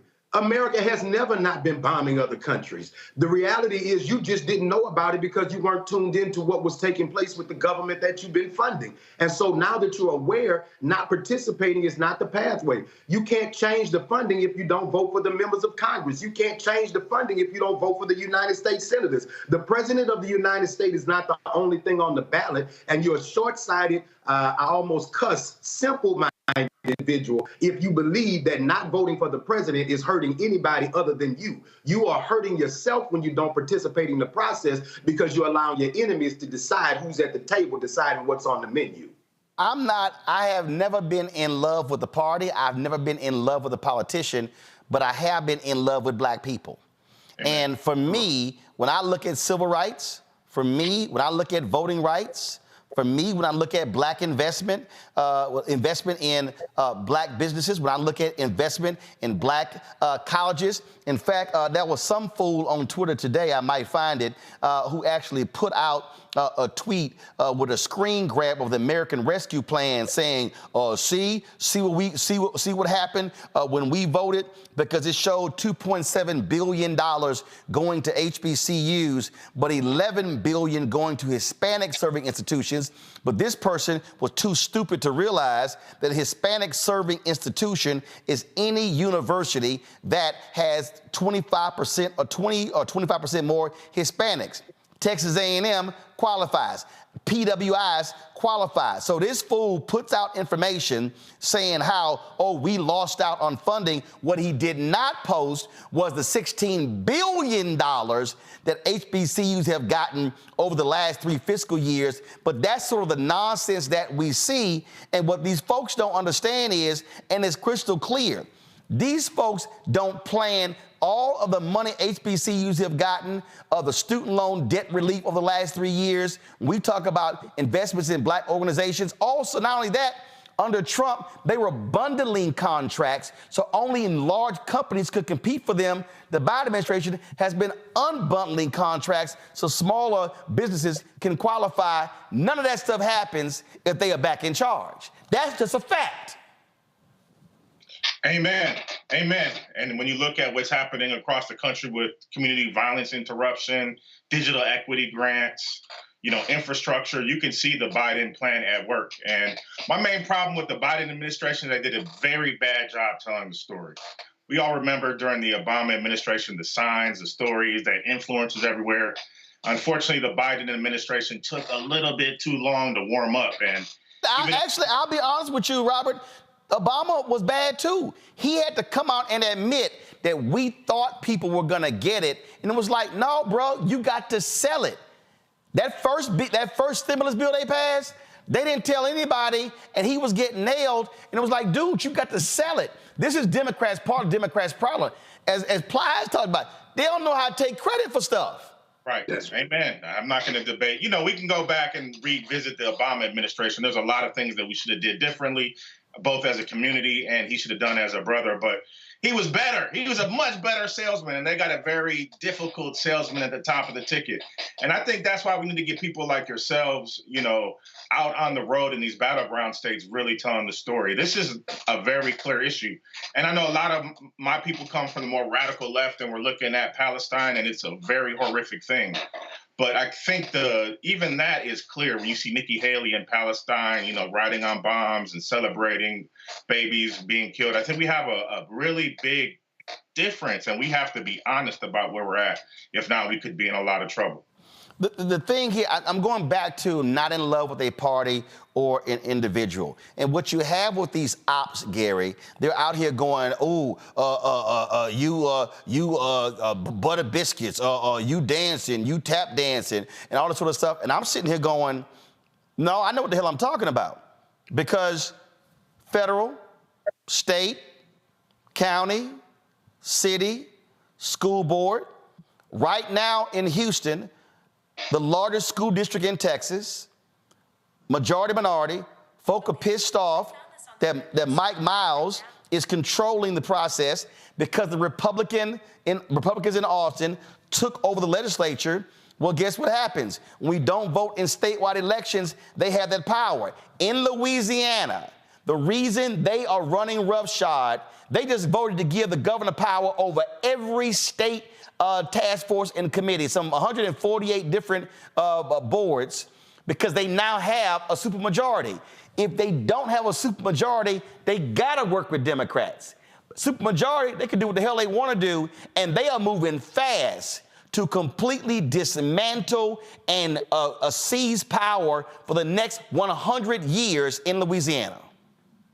The reality, Roland, is because people don't understand the power that they have in their vote, not participating in the process is how Jeff Landry became the governor. This is a man who won an election with 30-something% of the people in the state showing up to vote. He won 50+% of that vote, which was about 19% of registered voters. 19% of registered voters is less than 20%. I think it's less than 15% of the total population of the state decided who the governor is because people just didn't go to vote. When you don't vote, you give other people permission to make decisions on your behalf. When you don't vote, you allow your enemies at the table for you. More importantly, you give the ability to say that everything that you are working for in your community is not of the same value as somebody else. If you don't understand the process, just say that, but don't sit here and say that people aren't doing anything. If you're frustrated with the speed of the process, just say that, but don't say that people aren't doing anything. I don't believe in blind loyalty, and I'm not one of the people that gets invited to the White House. So when I tell you to vote, I'm telling you to vote because you need to vote for yourself, for your kids, for your grandmama and them,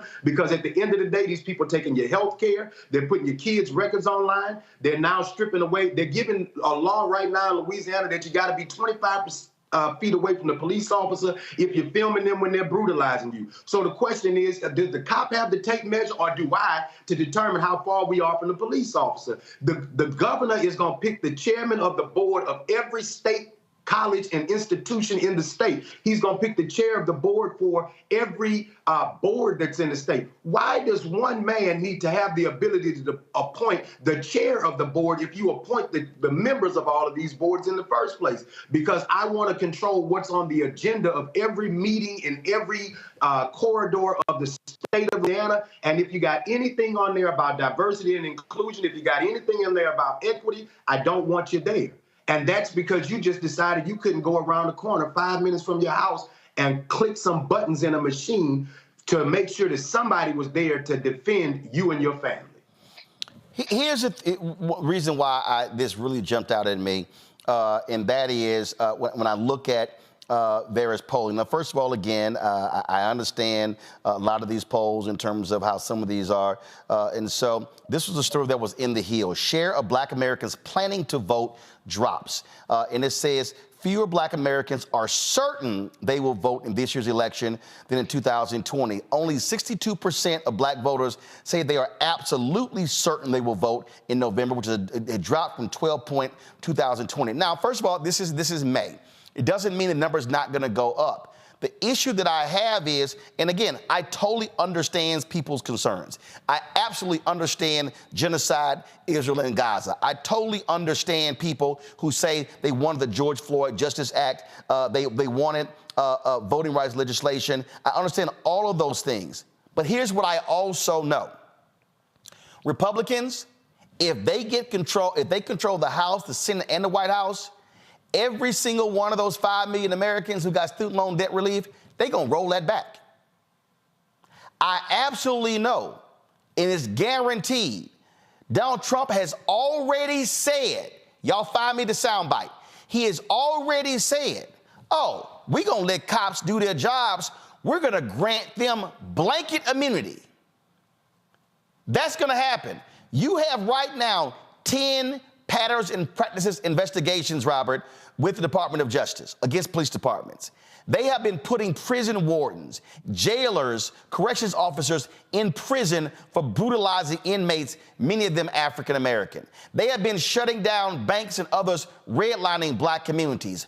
None of those things will happen under a Trump Republican Department of Justice. And so if you was thinking about sitting on the couch, better understand you're going to be real pissed off when another Black man gets shot and killed by a cop and you don't have a federal investigation. You're going to be real pissed off when funding dries up for HBCUs. And then you're going to be like a lot of the Black folks in Louisiana complaining on social media when they could have did something about it. Man, I got to say amen again twice in the same episode. And so, yesterday I was watching your old network. And Brother Tim Scott was on there talking about jobs and justice. And he was saying justice, getting rid of the FBI and Department of Justice. And it's mind-blowing in the context of Shelby versus Holder and their gutting of the Voting Rights Act and what they've done to make it harder for people all across the country. Now, if all this is going on and they didn't make it harder and they didn't have these tapes of Donald Trump saying the N-word, hey, maybe the Republicans would be a good opportunity for us, but it's not. We're being pandered to, we're being lied to.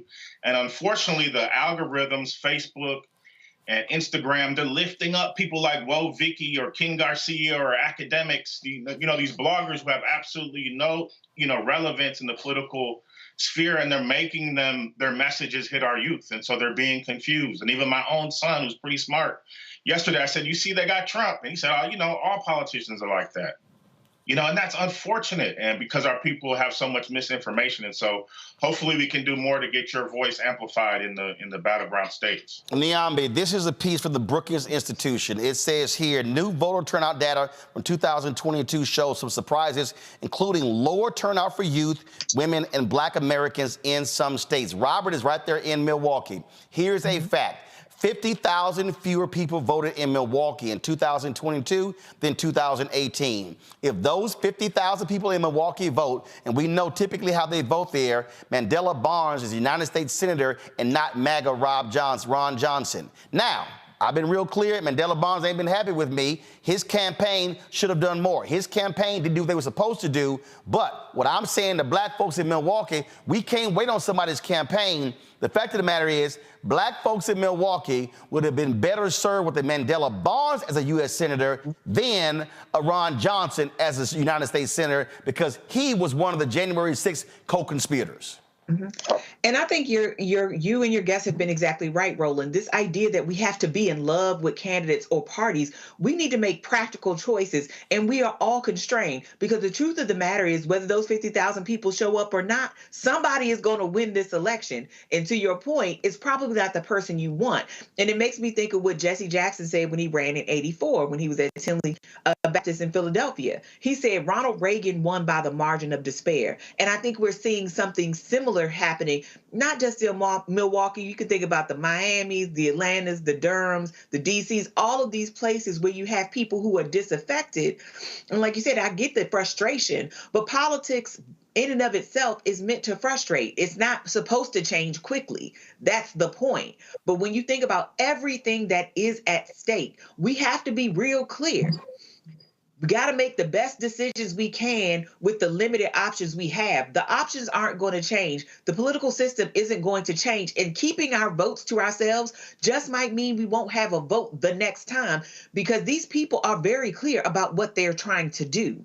They've already done it in some places, but they're going to do it in other places. They are trying to destroy our communities. They're trying to destroy progress. They're taking away our citizenship rights. They want us to be what America used to be. They're not whistling Dixie on this. This is a real decision that they've been making, and they have been doing it since the civil rights movement. They have been working on this.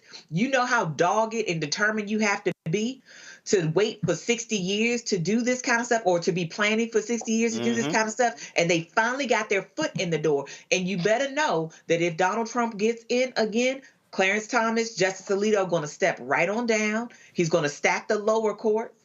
And then we're not going to mention all of the departments that he said he wants to get destroyed. Then you got to think about the people that are coming into governor's offices, into city councils, into school boards, who want to restrict our education and keep us learning from Tulsa and all of these other things that are important to us. I mean, these people have a plan for what this life is going to be, and it does not include Black people's well-being. You know, it really drives me crazy, Jolanda, when I hear these dumbasses say, man, there's some scare tactics won't work for us. Earlier, you talked about that Trump wins, Republicans win, they will appoint 2 new Supreme Court justices. Alito and Thomas will step down. Yeah. But we already see what happened with the last 3. The reality is Biden-Harris gets reelected, then they got to try to hold on, and if they try to step down, Democrats get to appoint 2. You already got 3 progressive judges. That would give Democrats the majority on the Supreme Court. Now, all of a sudden, you're talking about changing laws. I'm from Texas. You're there in Texas. For folk out there, again, who want to play these games, who don't quite understand what America will be like if Republicans control the House, the Senate, and the White House, just go ahead and let them know the hell you got to deal with in the legislature, where Republicans control the House, control the Senate, control the governor's mansion, and they're just running roughshod, and they control the state Supreme Court, and they control all statewide oppositions, what Texas looks like. And all the courts of appeal. So it's very, very, very difficult. We go in, the Republicans have a majority in all the branches of government. So Democrats very rarely are able to get bills out of the House to get to the Senate. When we do get bills from the House to the Senate is overwhelmingly Republican. They vote down all of our stuff.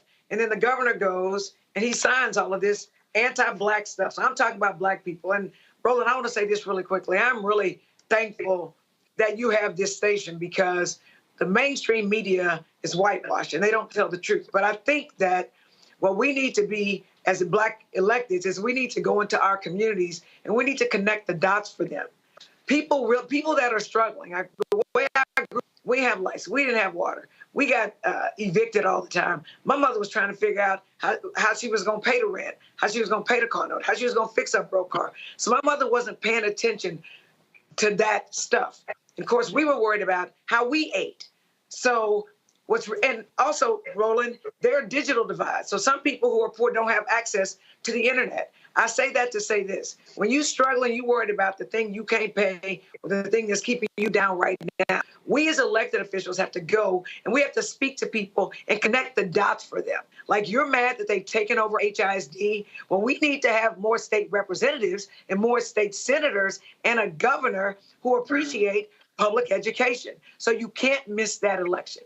Or you don't like, what they're doing in a school or how much they're paying. Well, you need to go to the school board. People don't know that. And I'm ashamed to say that when I ran for office and when I was 37 years old, I'm about to be 59, but when I was 37, I didn't know there was early vote. So a lot of people don't vote early, Roland, because they don't know there's early vote. And I was a lawyer by then. So we that know the system, we've got to go talk to people. And we also need for local electeds to go and talk to the people because they're around us. But one thing I'll say, and let me be clear, I'm a Democrat and I'm voting Democratic, but I'm challenging the Democratic Party in Harris County and in Texas to do better by Black people. You were the only media initially who followed that the Harris County Democratic Party, led by white men, were trying to remove Black women from the ballot who are running for judge. So we can't get media to cover these stories. They don't want to do that. We've got the same problem here with Pride. Pride, which I happen to be the first openly gay person in the Texas legislature, it finally has Black people on it. Well, a white group is coming. They're trying to take Pride back. The mainstream media won't cover it. And so what I'm saying to you is the people that are in the trenches where they are need to go and explain to their constituents because we're proximate to them. We're close to them because some people are just struggling so hard. And I think that we have time, Roland. That's what I'm excited about. We have time. It's May? It's going to be June. So we can go out and we can make a commitment. The elected, but we have things that we can talk about. We can come to you. We know you'll talk about it.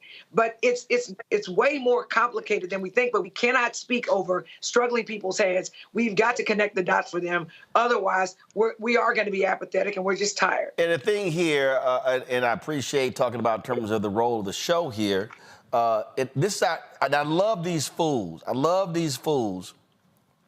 Man, you sitting here begging for the money. Guess what? Let me be real clear. The political advertising money that we got in 2020, that paid for the staff for the first 6 months of 2021 because advertising dropped.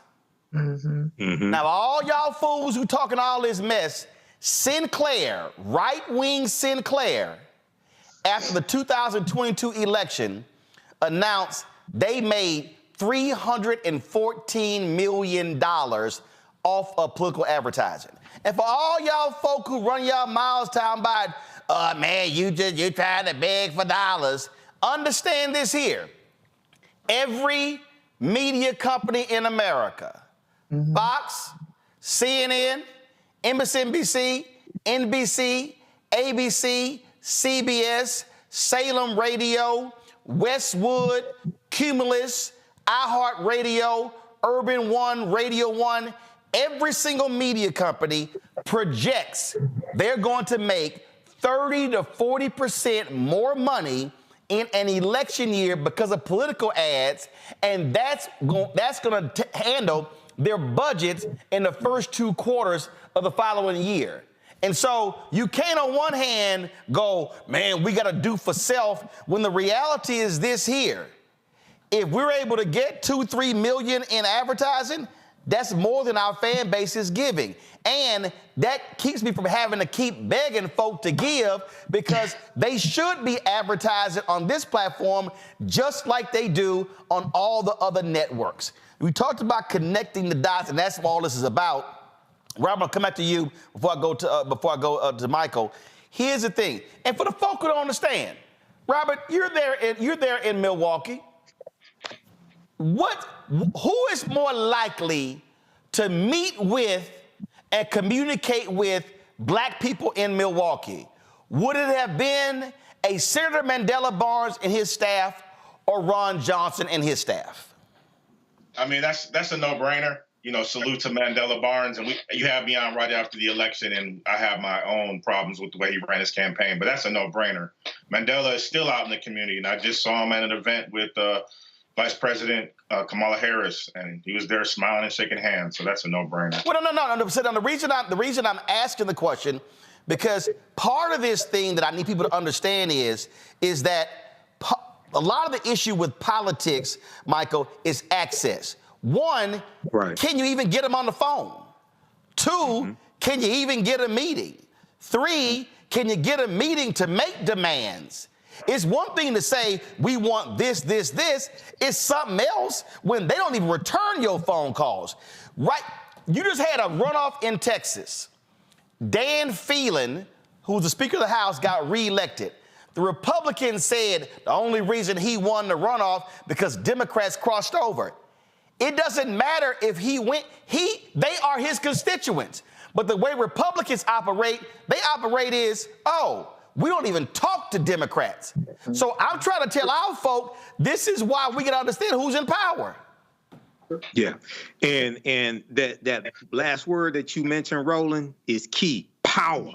And this is what I've explained a number of times on this show. We have to explain to our people that you don't vote for exercise, you vote for power. You vote for policies that are beneficial to you, your community, your people, policies that are good for African Americans, are good for America in general. You have to look at why Republicans work so hard to suppress our vote. Why Shelby County versus Holder U.S. Supreme Court case 2013 was filed? Because they've been trying to repeal or weaken the Voting Rights Act since 1965. Okay, and then when we look at those who are in support of a ceasefire in Palestine, and they're saying they're not going to vote for Joe Biden, they're going to go do something stupid like vote uncommitted. Well, if you listen to Donald Trump said he will cut off all humanitarian aid to Palestine. Number one. Number two, when he was in power, when he was in office, he banned Muslims coming from 7 countries. 3, Netanyahu wants Trump in office as opposed to Biden because he knows Trump will allow him to do whatever he wants to do. So we have to understand consequences. And I wanted the two brothers just to talk about how they explain to people on the ground, how they connect policy to conditions, because a lot of this is disconnected from us. We hear these different laws, we hear policies, we hear American Rescue Plan, things like this. But if you can just give us one, if you don't mind, 1 or 2 examples of how you connect actual policies in existence to conditions to connect the dots for people. Gary, you first. One of the things that I've thought is critical is that, if you are not having conversations with the people that are running in your local community about what's taking place, then you can't expect those people to deliver on something that you're not putting a demand on. We're expecting people to come into our communities and do things that we haven't even asked for. When I first got into advocacy, there wasn't an emergency room close to my home because the previous governor, Bobby Jindal, closed hospitals in the state because he privatized health care. Black folks helped elect John Bell Edwards that expanded Medicaid expansion, and then we put a demand on it that we wanted an emergency room. Now there's a $10 million investment after the term of John Bell Edwards where an emergency room is within 2 miles of my home. When you talk about police policy, after Alton Sterling was killed, we had a mayor in our city who was ignoring the calls of the community to change police policy. I don't know how many times I've come on Roland's show and talked about the advancement and the things that we've changed as a result of making Mayor Sharon Weston Broome the mayor. Matter of fact, we had the chief go viral because he was challenging the city council about the things that he was doing to hold police officers accountable in Baton Rouge. That doesn't happen if we don't elect the mayor and we're not involved in the conversation. And so some people are just being too short-sighted and looking at what's making you angry. That's making an emotional decision. Voting is a business decision. This is a business decision. Every day we go in the ballot box and vote, that's to do business on behalf of our community, business on behalf of our family, and business on behalf of the future generations that cannot vote right now because there were people who went and voted so that we could have the liberties that we have today. There's a quote that my grandfather used to talk about, strong men make good times, strong men make good times, and good times make weak men make bad times. Too many people are being weak in their decision making, and we are producing bad times for the future of our children if we're not doing our responsibility and showing up. Robert, the thing that is jumping out at me again as we're having this conversation, and again, I love it when the haters start talking because my parents are watching. So I had the opportunity as somebody who was 8, 9, 10, 11, 12, 13, all the way up to now I'm 55, to be able to see 2 folk who never went to college, 2 folk who never made more than $50,000 combined, work with others to create a neighborhood civic club in Clinton Park in Houston. And I watched as these folk, a handful of people, most of them, none of them went to school, went to college, talk about what they wanted in their neighborhood. But here's what they had to then do. They had to then go, okay, well, if we want some overgrown lots cut, and we want some crack houses, abandoned crack houses torn down, that's government. We got to go to government to get it done. Then they were like, well, you know what? We need some new sewer systems and sidewalks and street lights and the park refurbished. That's government. That took place through a bond election. They were concerned about security in the neighborhood. So what did they do? They said they went and met with the police commander. They didn't go yell to the city council person. Who was the commander over the area where we lived and knew him on a first name basis? I remember there was a little young white cop. My brother, he was at Texas A&M. He was a freshman. I was a senior at Jack Yates High School. And they stopped by our house from a choir event in Beaumont, and they were lying in the street. Well, the cop decided to come down, blaring his horn, tell them to move their cars, said a fire truck couldn't get down. It was crazy. So my dad was pissed off. And they called the commander, I need everybody listening, called the commander and had that cop come back to our house to apologize. That doesn't happen if you don't understand how government works. Now, imagine if my parents didn't vote. Imagine if the folk in the neighborhood club didn't vote. Ain't nobody taking their phone calls. Ain't nobody listening to them.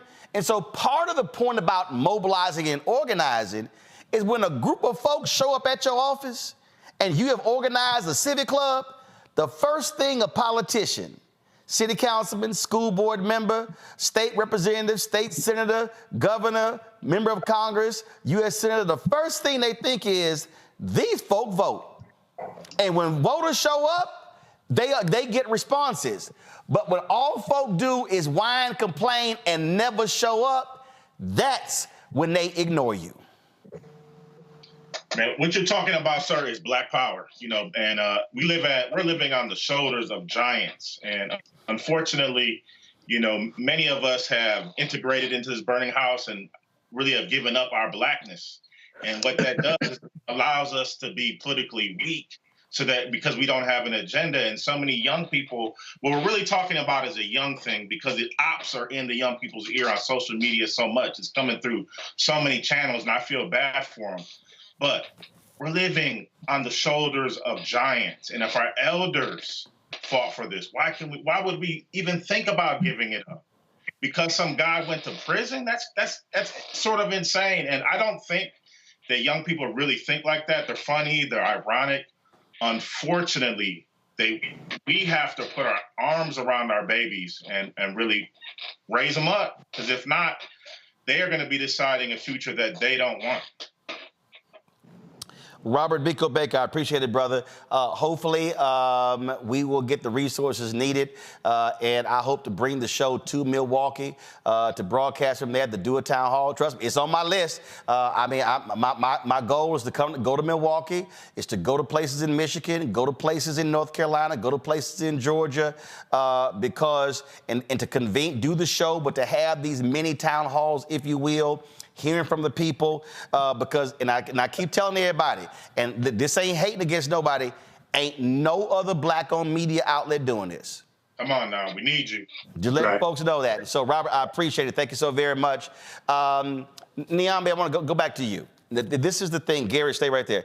Niambe, the thing why this is so important is because I believe, and I have said this numerous times, I've said this to the Biden campaign, I've said this to Senator Chuck Schumer, I've said to all these folk, that and I said this last year. First of all, I said that Biden-Harris should have started re-election the day after the inauguration. That was one. Absolutely. So I think they started too damn late.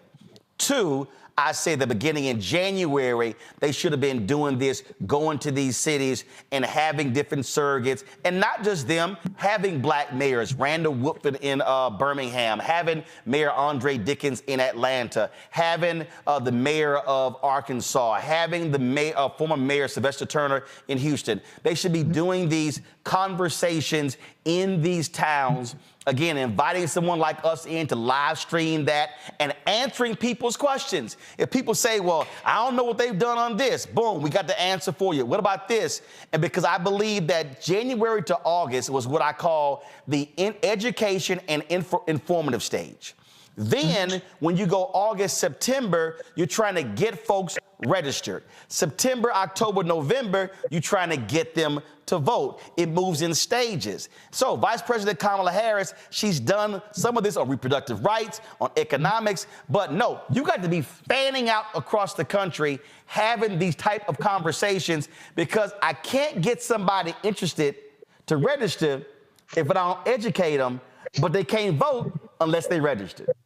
Exactly. And you have to do this in many places a month in advance of the election. So if you decide on the day of, hey, my mind has changed, and you don't live in a place with same day registration, it's USOL, right? So I think you're exactly right. And I feel like it's a little bit of Groundhog's Day, because I feel like we've had shades of this conversation before, which is part of the reason you feel some of this resentment in our communities. It's like you only come around when you need our votes. Where are you in the in-between time when the election isn't raging? How do you communicate to us? How do we know what you're doing? Even something in the mail to say, hey, this happened for you. Did you know? You know, if you're a homeowner and you just replaced your water heater, that you can get a tax, abatement for that. I mean, that's something real. That's something tangible. I had my student loans forgiven. I've known so many Black professional people who've had their student loans forgiven. Where's that conversation, right? How do you not go to these places where Black people are and just talk to them? And it won't be easy conversations. There are people who are still pissed about the George Floyd Act. There are people who are still pissed about voting rights, who have real concerns about the economy. So these are not going to be easy conversations, but I think people would respect it a lot more if you had it and didn't just come begging hat in hand, as you said, when it's almost too late.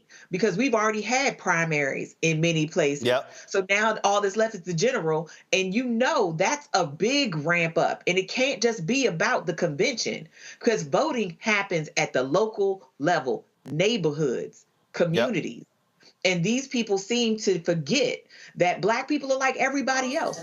We want to be courted. We want to be told we're pretty. We want to be told we're valuable, and we want to be shown that every day. And if you can't make policy happen because you have an obstructionist Congress like what you have right now, then you need to communicate that to people and tell us what you're doing to remedy that and get around it. This is the thing that jumps out at me, Gary, when we're talking about mobilizing and organizing and what has been done. And again, this is how I operate. I operate in facts.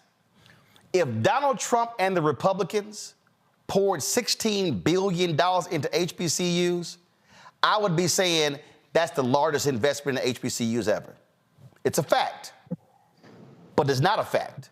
So when Senator Tim Scott goes on TV lying, what he does not say is that and they love touting this $250 million program, but first of all, Trump zeroed that out of his budget. It was Congresswoman Alma Adams who put it back in.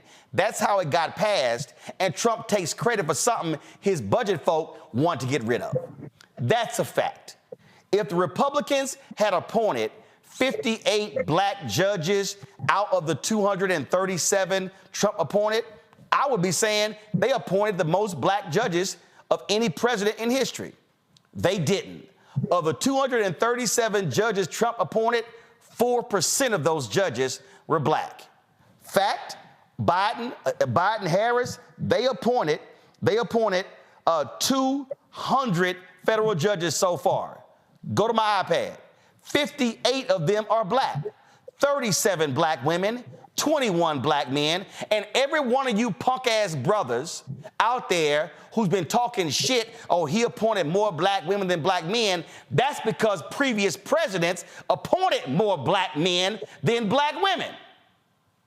for folk who don't understand facts. And so this is where, when somebody comes at me, I'm just answering with fact. And the fact of the matter is, if Biden-Harris has done this in student loans, this in HBCUs, this in fund, I'm going to lay it all out, and I'm going to compare it to what Trump has done. To me, this is an easy-ass vote. It's not difficult at all. You know, you don't have to be a chief spokesperson for Joe Biden to do what's in your best interest. And I think that, you know, there's a host of things that we can complain about with the Biden administration, but we also have to be honest. When you look at the stabilization of what he did after COVID, because Donald Trump left us in a mess while a bunch of your grandmothers were sick or dead as a result of COVID and the pandemic, when you look at the ability to pass the infrastructure plan, the reality is government is like a big boat, not a speed ship, not a speedboat. You want government to respond and turn in mechanisms that it doesn't happen in. It takes a year to 2 years before you start to see the impact of some of these policies. And when you see those policies, what will happen if we don't show up is all of the work that was made over the last 4 years will be for nothing, because they'll come in and undo it all. They've already got their plan. They've already got their people in place that they want to put in to execute their plan. While you are sitting there making emotional decisions, people are being strategic about what they're going to do with your resources. So the question really is, are you going to do what is in your best interest, or are you going to make an emotional decision? Joe's old, Joe's slow, Joe doesn't communicate as well you'd like him to communicate. Joe is funding the genocide. We know all of these things. Donald Trump is worse every day of the week. Every day of the week, he's worse. And the people that he's going to put in power, this is where it really gets tricky. I'm from Baton Rouge, Louisiana, and I know how many people that are competent from the state of Louisiana that are leading in the U.S. Congress and leading in this White House to make a difference for black people because of people in key positions that Joe Biden listens to. I may not agree with those people, but I understand the impact of the work being done on behalf of black people. When you put Donald in there, a lot of those competent, educated, qualified black people who are in there doing things on your behalf, they're no longer going to be there, and they're going to be people there that are unqualified, incompetent, working on your behalf to your detriment every single day. Joining us right now is Khadijah Kenner. She is founding CEO of the New Pennsylvania Project. Khadijah, his was very interesting. I had seen some of these clueless damn rappers talk about, man, the hood said our pockets were full when Trump was president. Look about them stimmy checks. Henry, go to my iPad. This right here is what is called the American Rescue Plan. It was passed under President Biden. And look at this here. When it goes, here's the help with the American Rescue Plan. I need help finding a vaccine. I need help getting health care coverage. I need help buying food. I have kids. I need help with rent. I lost my job. I need help getting a rescue payment. I want to offer my employees paid off for vaccines. My small business needs help. Oh, I'm sorry. Did somebody actually say stimulus checks? Does anybody remember under Biden-Harris $1,400 checks that actually went out to folks? The problem is, Khadijah, he didn't put his name on the checks like Trump did because he wasn't trying to be so narcissistic and taking credit. And so, again, these folks are running out here, first of all, forgetting we were in a 100-year pandemic where they were providing insurance, things along those lines. And all these folks who think these checks are going to start flowing if Trump gets back, Project 2025, they plan on cutting everything. And all y'all folks out there who are pissed off that your taxes are higher, that was a part of the Trump tax cut where your taxes went up in 2024, 2025, and they want to make the Trump tax cuts for the rich permanent next year. Absolutely, and that's what we're dealing with right now is overcoming the misinformation and the disinformation. I can't tell you how many people were coming across here in Pennsylvania on the ground who have no idea who was actually responsible for these pandemic checks. And as you mentioned, because his name was written in the letter that came enclosed with the check multiple people believe that it was Donald Trump that was responsible for these pandemic checks. And so we are spending so much time on the ground right now trying to overcome the misinformation and the disinformation. We can't get to the prime purpose of our work, which is to do voter registration here in Pennsylvania and turn out Black folks to vote. We have to overcome the misinformation that is keeping folks from wanting to be registered to vote. And I'm here to tell you today, as an organization that has registered 40,000 Pennsylvanians to vote in the last 2 years, we have people who are registering to vote who choose not to be aligned with any political party because they're not sure of who does what and when. Last year, it was 17% of the folks we were registering to vote registered as unaligned, not choosing to belong to the Democrats or the Republicans. This year, that number has gone up 11 points to 28% of those we are registering here in Pennsylvania choosing to be unaligned from political parties, and mostly because they don't know who the Democrat is, who the Republican is. Civics have been taken from out of their public school systems. And so we're having to provide all of the civic education on the ground. At the same time, we're trying to get folks registered to vote and turn them out. And again, for all the folk who sitting there saying, man, you sitting there caping, no, I'm stating facts. These right here, what I'm about to read, are actual facts that were in the American Rescue Plan put forth by Biden Harris. American Rescue Plan increased the earned income tax credit from $543 to $1,502. That's almost $1,000. Also, those with children, they increased the child tax credit from $2,000 per child to $3,000 per child for children over the age of 6 and $3,600 for children under the age of 6. And they raised the age limit from 16 to 17. The plan also made more people eligible and increased the total credit to $4,000 for one qualifying individual and $8,000 for two more. Oh, remember the unemployment insurance? Republicans, remember Lindsey Graham? They stopped the increasing unemployment insurance in South Carolina. The American Rescue Plan extended unemployment benefits until September 6th with a weekly supplement benefit of $300 on top of the regular $400. And the first $10,200 of unemployment benefits were tax-free for people with incomes less than $150,000. Khadija, the last point is this here. John Hope Bryant was on our show. He also reminded people the earned income tax credit is retroactive. So if you forgot to actually get it, you can go back and get it applied to your taxes. None of that happened because of Republicans. So for the folk who say, man, our pockets have been empty with Biden, y'all sure wasn't hell complaining about that money. Absolutely, they were not. And there's so much more that this administration has done. If you think about the last 30 years, this administration has helped to put forward more Black entrepreneurs than any other administration in the last 3 decades. There's 2.6 million more jobs for Black folks in this time. And so if we are trying to actually, as the previous speakers mentioned, this is voting is a business decision. This is absolutely a business decision for you and your family. And if you are trying to put more money in your pockets and not allow for your tax dollars to go to the rich and those who are highly favored by the Republican Party, then you need to make sure that you are casting your ballot this November or before, if you can do that. This is the last round of questions and answers before I got to go to my final guest. So, Jolanda, I'm going to go to you first. We're talking about Black turnout. 1983, 85% of all eligible Black people voted for Harold Washington to become the first Black mayor of Chicago. The white racists in Chicago supported the Republican candidate in a hardcore Democratic city because they didn't want to see a Black man win. If 85% of all eligible Black people voted, I don't know who the hell the other 15% were, he doesn't become mayor unless they vote. Andrew Young said at the Alpha Public Program last year at the convention in Dallas that I moderated the conversation, when he ran for Congress, and it was in 72 or 74, he got 72% of all eligible Black people who were registered to vote voted. The facts are clear. If Black people vote at least 65, at least 65, but let's say 70.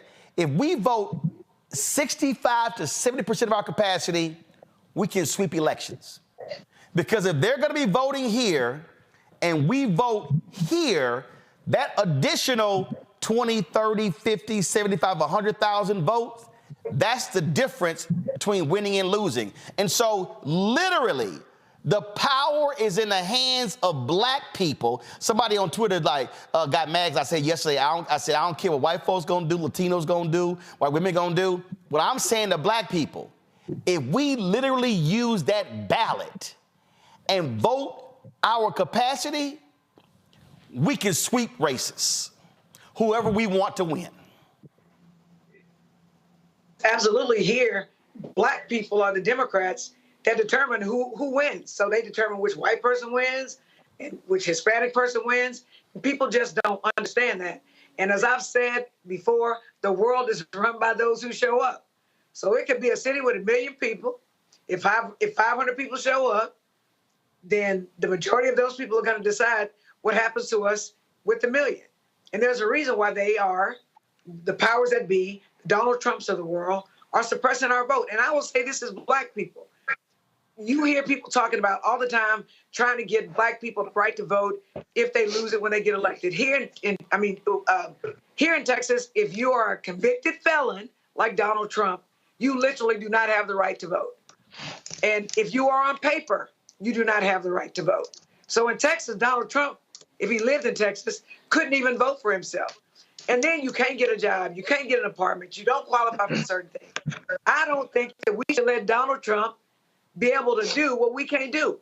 If we go to apply for a job and we have a felony on our record, if we go apply for an apartment and we have a felony on our record, we don't get stuff. So we need to try to do to Donald Trump what the system does to us, because that is what it was designed to do.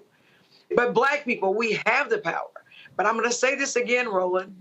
We've got to connect for people. Yes. People just don't know. They don't know Absolutely. that government are the ones who put the sidewalk around Kelly Courts, in Houston, which is a North Side Section 8 place. They don't understand that they put lights in Law Park in Sunnyside where they were dumping dead bodies and crime was taking place. They don't understand that. They don't understand like your parents did in Clinton Park. But I will tell you, politicians pay attention to two things. The first thing they pay attention to is people with money. Most of us don't have money like that. The second thing they pay attention to is what you said, Roland, and the other gentleman said. They pay attention to people who are organized and who vote. And guess what? So, votes trumps money.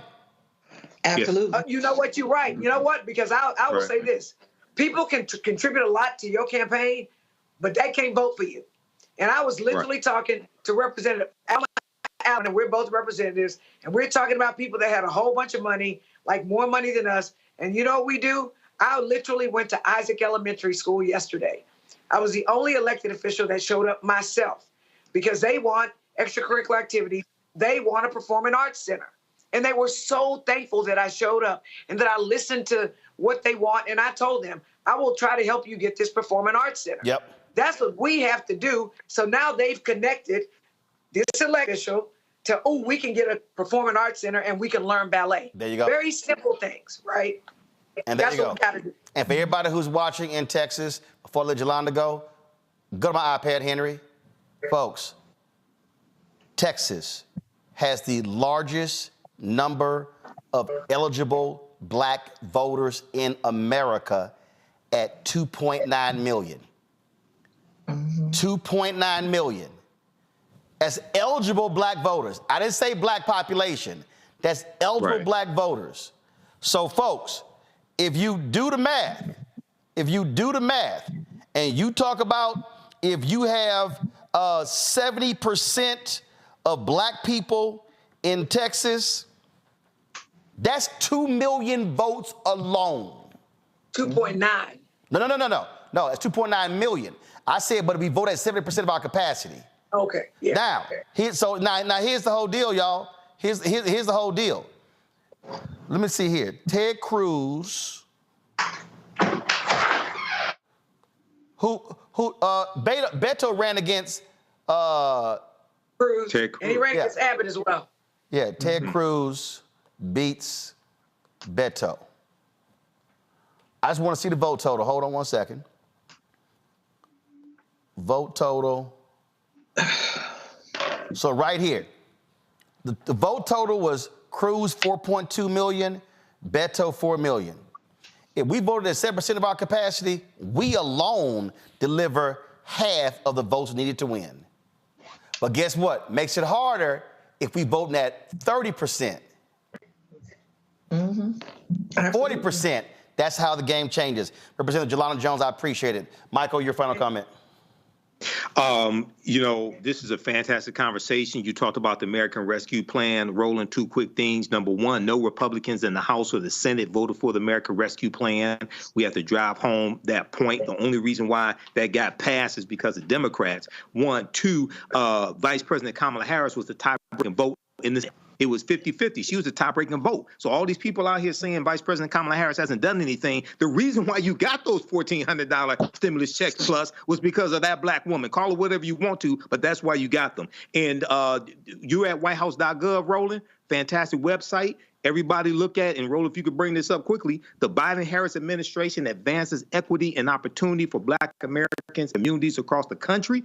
I refer to that oftentimes. That's a 36-page document at whitehouse.gov that breaks down category by category how the policies of the Biden-Harris administration are helping the African-American community. Republicans overwhelmingly voted against these policies or are against them and will reverse them if they get back control of the White House, the Senate, and keep control of the House of Representatives. Elections have consequences. Michael, we appreciate it. Thanks a lot, Niambi.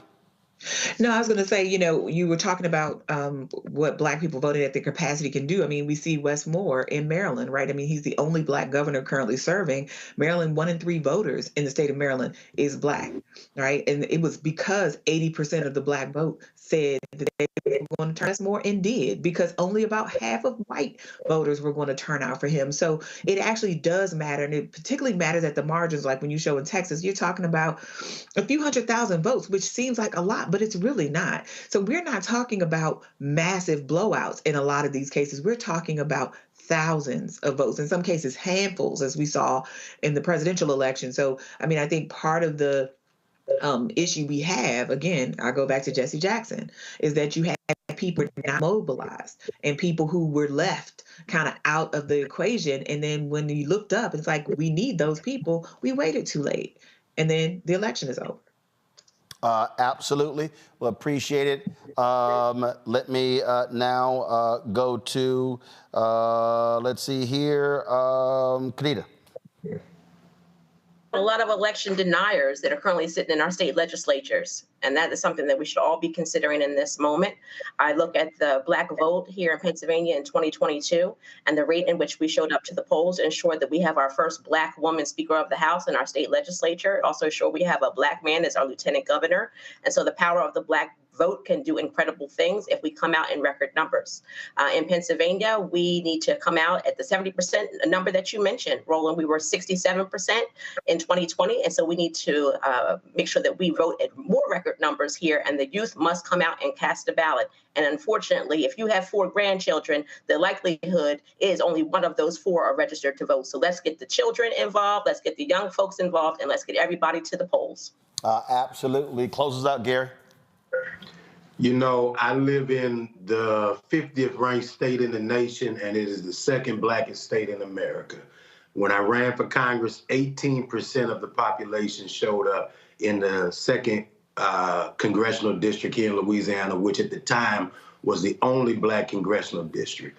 Because Black folks thought we're going to get a second Black congressional district rooted out of Baton Rouge, which gives us another seat in Congress for somebody to go and fight for millions of dollars for the people of Louisiana. There are other states that are getting more representation. That is going to be transformative for your community, only if you vote, though.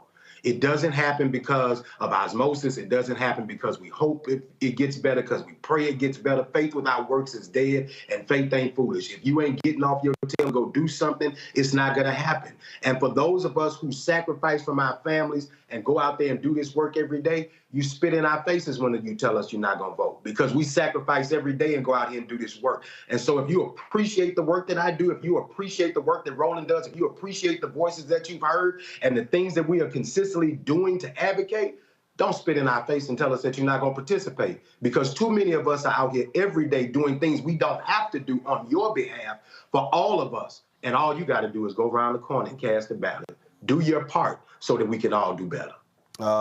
Absolutely. So just trying to let folk know. Again, let me be very clear. What everybody here has said, this ain't about a party. This is not about an individual. This is not about who I'm in love with. This is not about somebody that excites me. This is not about somebody that gets me energized. This is about us. When you cast a ballot, you ain't just voting for you. You voting for your sons and daughters, your nieces and your nephews, your cousins, your aunts and your uncles, your mama and your daddy, your grandparents, your friends, sororities, sisters, fraternity brothers, church members. That's who you voting for. This is not a moment. And we've had now 4 consecutive elections, actually 5. We can go back to every election since 2012, and we have seen the black turnout drop. We've seen it drop. We see the numbers where voters 65 and older who are black, they say, oh, we voting. We see voters 55 to 64 saying, yeah, we gonna vote. But then when you go below 54, I don't know. I don't know. I'm gonna stay on the couch. Yeah, I ain't feeling it. Yeah, you know, he too old. Yeah, I don't know. Niambe said it. Somebody gonna win. You can come up with every excuse you want to about the election, but let's be real clear. Somebody is going to be the president and the United States Senator from your state and the congressional member from your district and the governor from your state and the state senator and the state rep and the mayor and the city council member and the district attorney and the judge and the tax assessor. Somebody's going to win. And if you choose to sit at home, not a problem. I can guarantee you there's somebody else who's like, ooh, yes, them black folks, they sitting their asses at home. Oh, yes, we could win everything because they ain't voting. And let me remind y'all, in 2016, who thanked black people for not voting? Not for voting. Donald Trump did not thank black people for voting for him. He thanked black people for not voting in the election. And what he was saying is, you fools helped me win. The question is, do y'all want to help him win in November by sitting your ass at home? It's really up to you.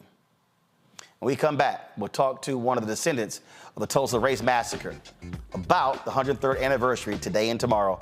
You're watching Roland Martin Unfiltered on the Black Star Network. Fanbase is pioneering a new era of social media for the creator economy. This next generation social media app with over 600,000 users is raising $17 million, and now is your chance to invest. For details on how to invest, visit startengine.com/fanbase or scan the QR code. Another way we're giving you the freedom to be you without limits. A lot of y'all have been asking me about the pocket squares that we have available on our website. You see me rocking the Shibori pocket square right here. It's all about looking different. Now look, summertime is coming up. Y'all know, I keep trying to tell fellas, change your look, please. You can't wear athletic shoes every damn wear. So if you're putting on linen suits, if you're putting on some summer suits, have a whole different look. The reason I like this particular pocket square, the Shibori, is because it's sort of like a flower and looks pretty cool here versus the traditional boring silk pocket squares. But also I like being a little different as well. So this is why we have these custom-made feather pocket squares on the website as well. My sister actually designed these after a few years ago. I was in this battle with Steve Harvey at Essence, and I saw this at a St. Jude fundraiser. I saw this feather pocket square, and I said, well, I got some ideas. So I hit her, and she sent me about 30 different ones. And so this completely changes your look. Now, some of you men out there, I had some dudes say, oh man, I can't wear that. Well, if you ain't got swagger, that's not my problem. But if you're looking for something different to spruce up your look, fellas, ladies, if y'all looking to get your man a good gift, I've run into brothers all across the country with the feather pocket squares saying, see, check mine out. And so it's always good to see them. And so this is what you do. Go to RolandSMartin.com/pocket squares. You can order Shibori pocket squares or the custom-made pocket squares. Now, for the Shiboris, we're out of a lot of the different colors, and I think we're down to about 200 or 300. So you want to get your order in as soon as you can, because here's what happened. I got these several years ago, and the Japanese company signed a deal with another company, and I bought them before they signed that deal, and so I can't get access to any more from the company in Japan that makes them. And so get yours now. So come summertime, when I see y'all at Essence, y'all could be looking fly with the Shibori pocket square or the custom-made pocket square. Again, RolandSMartin.com/pocket squares. Go there now.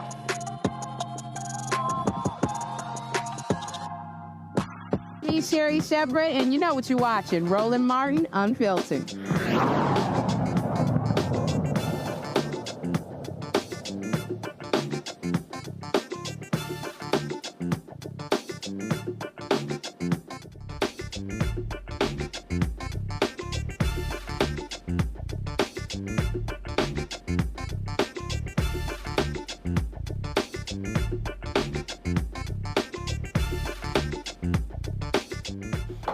103 years ago, tonight and tomorrow, a vicious mob of white domestic terrorists burned down Tulsa's Greenwood district, the predominantly black neighborhood that was a thriving economic, social, and cultural hub known as Black Wall Street.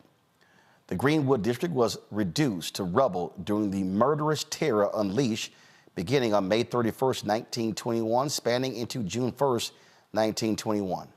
It was the first time that literally Americans were bombed from the air. No, not 9/11. It was Tulsa, called the Tulsa Race Massacre. Raven Williams is the great-granddaughter of A.J. Smitherman. He's the co-founder of the historic Black Wall Street. He also, of course, was the publisher of the Tulsa Star. She joins us from St. Petersburg. Raven, glad to have you here. I'm going to be in Tulsa tomorrow. They're having the celebration there. Two of the last living folks from that era will be there tomorrow. We look forward to being there tomorrow. And you continue to have, obviously, folk talk about Black Wall Street, Black Wall Street, Black Wall Street, Black Wall Street. But that wasn't just, that wasn't just a thing thrown out. This was a real thriving deal. And in fact, it was rebuilt after it was also burned down. But a lot of those folks who were there also left, like your great-grandfather. Well, left is a nice way to put it. He was absolutely driven out of town for fear of being lynched, and as well as the rest of my family, and had to ultimately wind up all the way in Buffalo, which was near the Canadian border, because of he wound up dying a fugitive. They tried to extradite him all along the way, and so he was advised by the NAACP at the time to be close to Canada, and he developed a new newspaper there. But yes, many had to leave, so it wasn't a choice on his part. There are many folks who are trying to do their part to keep the memory alive. Justice for Greenwood is doing their battle. You're working on some efforts as well. Talk about that. So I'm launching on Juneteenth, launching a platform called Black Wall Street 100, and you can find that at blackwallstreet100.com. And it's a podcast and a community, because really what I feel like we need more than ever is to join as a community to have, and there's many, online hubs. I'm making this platform on a platform that's independent. It's not on Facebook or YouTube or one of the social media platforms that we don't really have control over. So this platform is something that anything I post and anything that we post as a community, no one has a filter. There are no algorithms that are going to keep the information away, but it's a classroom platform that's going to be teaching things, because as we know, there's such an effort to make sure that these things can't be taught in schools, but You know, my great-grandfather was about, as he had to be, and every person, Black person in that generation that wanted to build had to be, was about doing things ourselves because no one was helping us then. And if no one really, you know, if people aren't wanting to help us now, that's okay. We can help ourselves. I really believe in that. I believe that that's the spirit of Black Wall Street, and that's why it's called Black Wall Street 100, because 100 years later, we still have the same blood running through our veins. And I know I feel my great-grandfather's blood running through mine, and that's why I created the platform. And so, obviously, you have the platforms be open to anybody. And look, there's also needed because we're seeing how Republicans are attacking Black education all across public schools. Public schools, you know, and then private schools. Some have already have that agenda. And I think that school in general, institutions, universities, if you look at the statistics, they're on the decline, and what's on the growth is online learning platforms. And so that's another reason why I'm investing in that platform, as well as the fact that it's global. We can reach anybody with this education. The platform is very, very heavily rooted in teaching AI to our folks, because I believe that we as people with AI is such an incredible resource, and a lot of people give it a bad rap, but you know, people are like, oh, it's the enemy. Well, I've been taught, you know, if something's the enemy, keep your friends close and your enemies closer. So I started digging in late 2022, and just like any other form of technology or media, it's what you do with it. I have found that it will be extremely resourceful for those of us who maybe don't have the resources to start our business. So Black Wall Street 100 is very much for entrepreneurs, people who want to build a brand, people who want to not only grow generational wealth, but also heal generational trauma. It's a big passion of mine as well, obviously with what my family history is and what we went through with the Tulsa Massacre. I have had to heal a lot of generational trauma as well and helped a lot of people do the same. So it's a mission and passion of mine as well. So what do you hope folks will gain out of it, and what do you want to do beyond this? So I would like people to go to blackwallstreet100.com and sign up to the community. There's free resources there. I will have a podcast that's, like I said, launching on Juneteenth. That I have a huge network of Black entrepreneurs, Black business people, Black health practitioners, mental health practitioners, and AI experts. So I am going to be able to provide such resources there. So that's what I hope. I just hope that we can be a community, share resources. I have so many people who have actually been asking me to launch this platform for a while. So I'm just very glad that I'm finally able to do it. Technology has kind of caught up to the vision. All right, then. Well, look, again, tell people where they can go to check it out beginning on Juneteenth. blackwallstreet100.com. And for your audience only, you're getting the first exclusive here. It's already up for you guys, so go ahead and join. But the official launch of the podcast and much more content will be available starting Juneteenth. But you can go on now. All right, Raven, we appreciate it. Thanks a lot. Thank you so much, Roland, for having me. Folks in Tulsa, I will be there tomorrow. Here we go to my iPad. The Black Wall Street Legacy Festival 2024 presents Anthony Hamilton. And so, again, that's going to be tomorrow, June, at the historic Greenwood District. For more information, go to blackwallstreetlegacyfest.com. Folks, that is it for us. So I appreciate all the guests we had on today's show. Thank you so very much for you joining. Be sure to support the work that we do here. Join our Bring the Funk fan club. Your dollars make it possible for us to do the work that we do. And so you can give checks and money order to P.O. Box 57196, Washington, D.C. 20037-0196. Cash App is $RM Unfiltered. PayPal R Martin Unfiltered. Venmo is RM Unfiltered. Zelle, Roland at RolandSMartin.com. RolandMartinUnfiltered.com.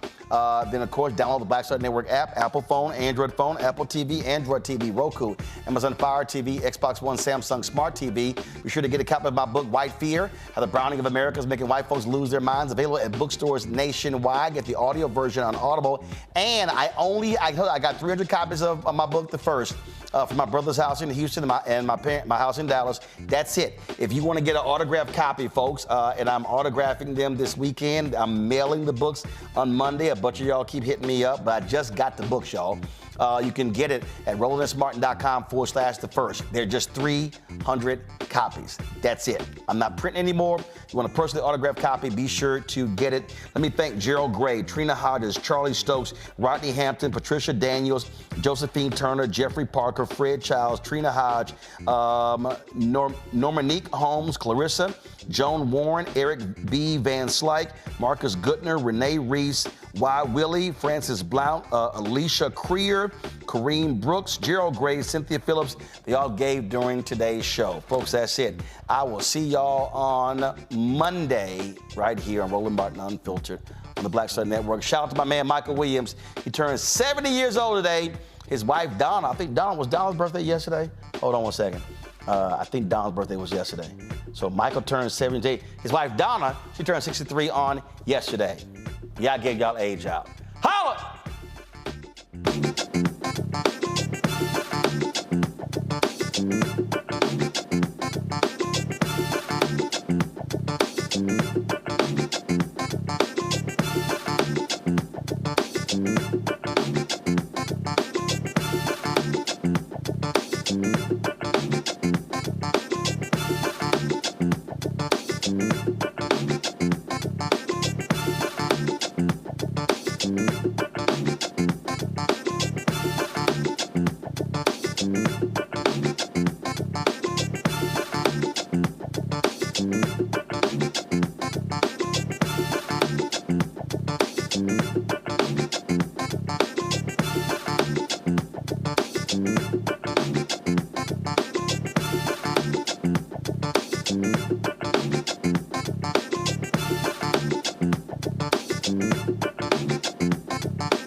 Martin.